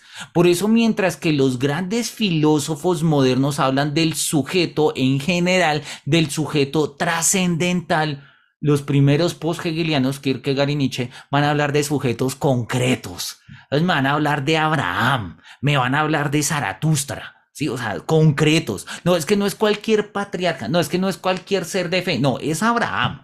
Sí, porque la existencia de Abraham es muy particular. Entonces, sí, y no se trata acá de la reivindicación del sujeto Abraham. No estamos hablando de Abraham como sujeto respecto a un objeto. No estamos hablando en esos términos modernos epistémicos. Estamos hablando respecto a una medida, digamos, a una dimensión existencial que desborda las categorías. Ahora bien, ¿que el imperativo te quedó bien formulado? Sí, te quedó bien formulado. Pero, repito, no va con el espíritu. Pero está bien y me gusta y sería una muy buena forma de explicar y de entender la premisa de la repetición y el rol que desempeña en estos dos autores. Lo otro, digamos, volviendo o siguiendo un poco con ese asunto, el criterio de repetición tiene sentido en tanto que no me dice qué repetir, ¿sí? Pero el punto es que entonces, si no hay criterio de repetibilidad, o sea, ¿tú qué repetirías, Federico? ¿Lo que te gusta o lo que no te gusta? ¿Sí? ¿Lo que te parece bueno o lo que no te parece bueno? ¿Lo que te resulta agradable o desagradable? ¿Lo que te resulta, no sé, heroico o no heroico? ¿Lo que resulta épico o no épico? Tú haces presentaciones de rap, ¿no? Entonces, ¿te gustaría repetir una buena presentación o una mala presentación? Entonces uno dice, no, pues obviamente una buena, dice, y diría Nietzsche, pero en las malas habían cosas que te hacen ser lo que eres, o sea, ¿te arrepientes de ellas? No me arrepiento, pero, ok, pensemos la repetición, porque el problema está en que cuando nosotros pensamos la repetición, pese a que como imperativo sería formal, automáticamente la expresión de la repetición nos obliga a pensar en términos materiales. ¿Repetir qué? No, pues repetir, pero ¿qué? ¿Sí? Pues la vida misma es una generalidad, ¿sí? O sea, ¿qué vas a repetir? Pensar la repetición no es tan mame, no es tan breve, no es tan, ok, ¿sí? Pese a que, repito, formalmente en su generalidad es una muy buena explicación. Estoy de acuerdo contigo, Federico. No sé ¿sí?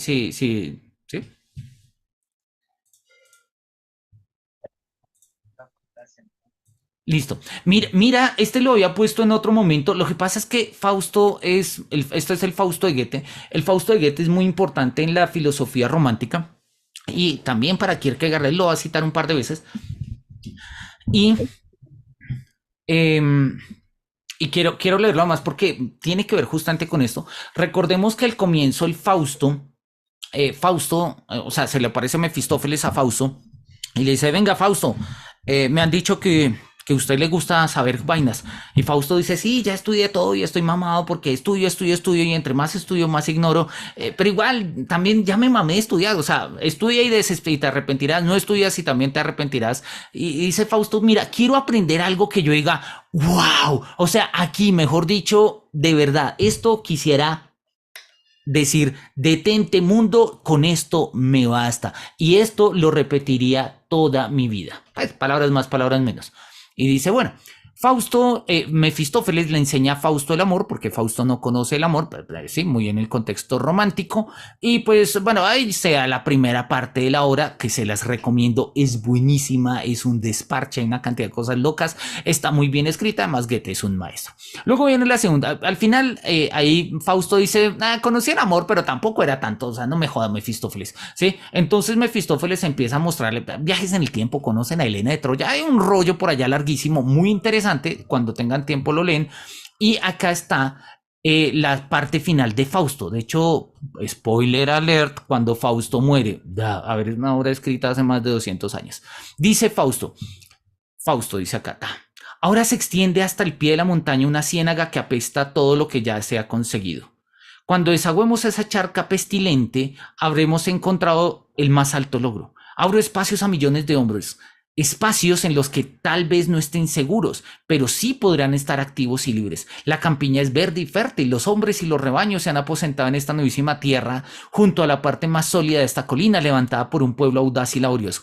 Aquí en el interior hay un paisaje paradisiaco. Si allá afuera sube rauda la marea hasta el borde y con sus dentelladas violentas hace un boquete en el dique, se apresurarán a cerrarlo. Vivo entregado a esta idea. Es la culminación de la sabiduría. Solo merece la vida y la libertad aquel que tiene que conquistarlas todos los días.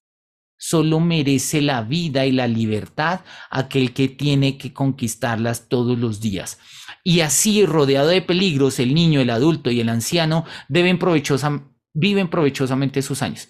Quiero ver una multitud así, vivir en una tierra libre con un pueblo libre. Entonces podría decir en este instante, detente, ¿eres tan bello? Así, la huella de mis días no se perderá en los eones. En el presentimiento de esta gran alegría, disfruto ahora del instante supremo. Y se muere. Sí, y se muere. O sea, Fausto en este momento es cuando, o sea, Fausto de hecho la expresión es cuando la idea de Mefistófeles le dice, mira, tú me vas a dar tu alma en el momento en el que tú veas algo y digas, wow, retrochimba, yo quiero vivir esto por toda la eternidad, ¿sí? Quiero vivir esto por toda la eternidad. Y una de las cosas que uno quiere vivir por toda la eternidad es el enamoramiento. Sí, Mefistófeles lo sabe, pero Fausto enamorado no logra llegar al nivel, bueno, lo logra, pero se va por otro lado, al nivel que Mefistófeles quiere. Y entonces Fausto es demandante y demandante con Mefistófeles y dice, quiero que cumplas tu promesa. Quiero que me muestres algo en lo que yo diga, detente, quiero vivir acá el resto de mi vida, o sea, quiero vivir en la eternidad de este instante. Y este instante de Fausto es, por un lado, una ciénaga que apesta lo que se ha hecho, pero que al mismo tiempo tiene promesa de futuro, ¿sí? Y una promesa de futuro, ¿sí? Que es justamente la vida y la libertad que se conquista todos los días. En el fondo ya muy latente y de manera un poco amañada, como lo estoy guiando, ya hay en el Fausto una idea de la repetición kierkegaardiana y de la repetición nietzscheana. Claro, no es una repetición presente, es una repetición futura, entonces todavía Fausto está metido en la filosofía de la historia, en todos estos rollos idealistas, obvio sí, y no vamos a pelear con ello. Pero a lo que voy es que esta idea es muy clave porque precisamente nos está mostrando cuál es el ideal de Fausto. El ideal de Fausto es decir, detente. O sea, en el momento en el que yo diga, detente, eres tan bello, ahí, en ese momento, yo quiero morir. Y yo creo que todos nosotros hemos pasado por esa idea de, yo quisiera morir aquí, no sé, en cualquier parte, en una montaña en los Andes, frente a un monumento mundial, en algún río, quizás en una cabaña después de una fogata con unos amigos, lo que sea. Y uno dice, ¿por qué? Porque, o sea, estás tan feliz. ¿Por qué querer morir aquí? Porque uno tiene la misma idea de Fausto, decir, detente, eres tan bello. O sea, quisiera que esta belleza durase para siempre, ¿sí? Y precisamente esa es la propuesta de lo que nos estaba diciendo Kierkegaard, ¿sí? Unas pocas horas vividas para la eternidad. Ahí lo dice. Eso es Fausto. Eso es lo que nos estaba diciendo Fausto. Claro, lo que pasa es que ahí Fausto muere. No puede haber otra cosa. Tiene que morir. Pero oye, ahí está el punto. Ahí está el punto del que Fausto está hablando, del que Kierkegaard está hablando y del que también Nietzsche nos va a hablar en esos términos. ¿Listo? Tengo acá un par de comentarios. Dice Joseph, debo retirarme de una reunión de trabajo. Muchas gracias. Los escucho en la próxima sesión. Gracias. Un saludo, Joseph, por estar acá. Dice Federico, hay algo de kantiano en la formulación que dice sí, el goce quizás está en pensar el horizonte del ser humano, está en contemplarse como posibilidad muy acorde a la perspectiva de Heidegger, sí, esta tensión no obstante no implicaría ver con malos ojos la desesperación, de acuerdo, o sea, nosotros vemos con malos ojos la desesperación porque Porque todavía estamos en una lógica muy binaria, muy rápida de pues eso, estar esperanzado es bueno, estar desesperado es malo. Pero Kierkegaard lo está mostrando como estadios existenciales, o sea, hay algo que se juega ahí y lo que tú dices es muy, muy lúcido, ¿sí? Tal como lo vería Heidegger. Heidegger, pese a que habla pestes de la caída del Dasein, no la considera mala, no la considera un defecto, hace parte del destino del Dasein y constituye el Dasein en términos de lo que es el Dasein. Entonces sí, podríamos ponerlo ahí. Y dice Sandra que decididamente repetiría esta sesión. Muchas gracias a todos. Bien, ya son las 7, entonces quiero cerrar ya ahí. Antes de dar la última vez la palabra, quiero decir un comentario. Las sesiones de los jueves vamos a tener que reagendarlas porque empezamos clases en La Salle la próxima semana y pese a que tenía los jueves libres, precisamente me pidieron el favor que dictara un curso de Kierkegaard los jueves en La Salle y pues oye, bueno, vamos a dictar cursos de Kierkegaard en La Salle. Si alguien está en Bogotá y quiere irse al curso de Kierkegaard en La Salle, bienvenidísimo, Federico y demás. Entonces ya no será virtual, será presencial. Si tienes tiempo y puedes ir, bienvenido. Bueno, shalom y demás, ¿no? Y quienes no nos puedan acompañar los jueves presencialmente, vamos a reagendar estos encuentros los sábados por la mañana, más o menos hacia las 9 de la mañana. No este sábado, porque la sesión de esta semana ya la tuvimos, sino de este sábado en 8, o sea, pues del el 29 en adelante haríamos las sesiones los sábados. Igual son las sesiones, van a quedar grabadas, luego las subimos a YouTube y pues por ahí podemos charlar. ¿Listo? Entonces, no sé si haya un último comentario, pregunta, inquietud. Acotación, idea, repetición. Profe, muchas gracias. No, con gusto, Federico. El placer es mío poder volver a tener nuestras charlas académicas, como cuando Profe, trabajamos en la tesis y demás. Señor. ¿En los jueves qué horario presencial en La Salle? De 6 a 9. 6 a 9. ¿Vale como lectiva? ¿Esa es la lectiva? No, se llama Filosofía en Contexto 3, una cosa así. Ah, ok.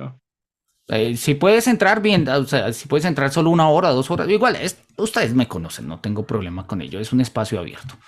Entonces, listo, vamos a dejarlo acá. No nos quedan muchos diapsalmatas, yo creo que la próxima sesión nos quedan 2 paginitas de diapsalmatas. Muy seguramente la próxima sesión los terminaremos. Después de que los terminemos, voy a hacer un recopilado de las 5, 6, 7 sesiones, lo que vayamos haciendo, nada más con los diapsalmatas, nada más con la lectura, no con la explicación, sino con la lectura. Y con eso, pues tenemos como la lectura de los diapsalmatas, pues como en una sola tanda. Y si queremos volver sobre la lectura de los diapsalmatas sin entrar otra vez en materia de todo el carretazo, pues ahí están. ¿Listo? Entonces, bien. Por mi parte no es más, ya son las 7, me voy a ir despidiendo de ustedes. Como siempre ha sido un placer estar con ustedes, muchas gracias Shalom, Sandra, por estar con nosotros, Juan, Federico, Felipe, es de verdad un gusto, muchas gracias por conectarse incluso hoy día festivos y pues bueno, esperemos que nos sigamos viendo por ahí en el ruedo, que los cielos nos miren con su beneplácito y hasta pronto.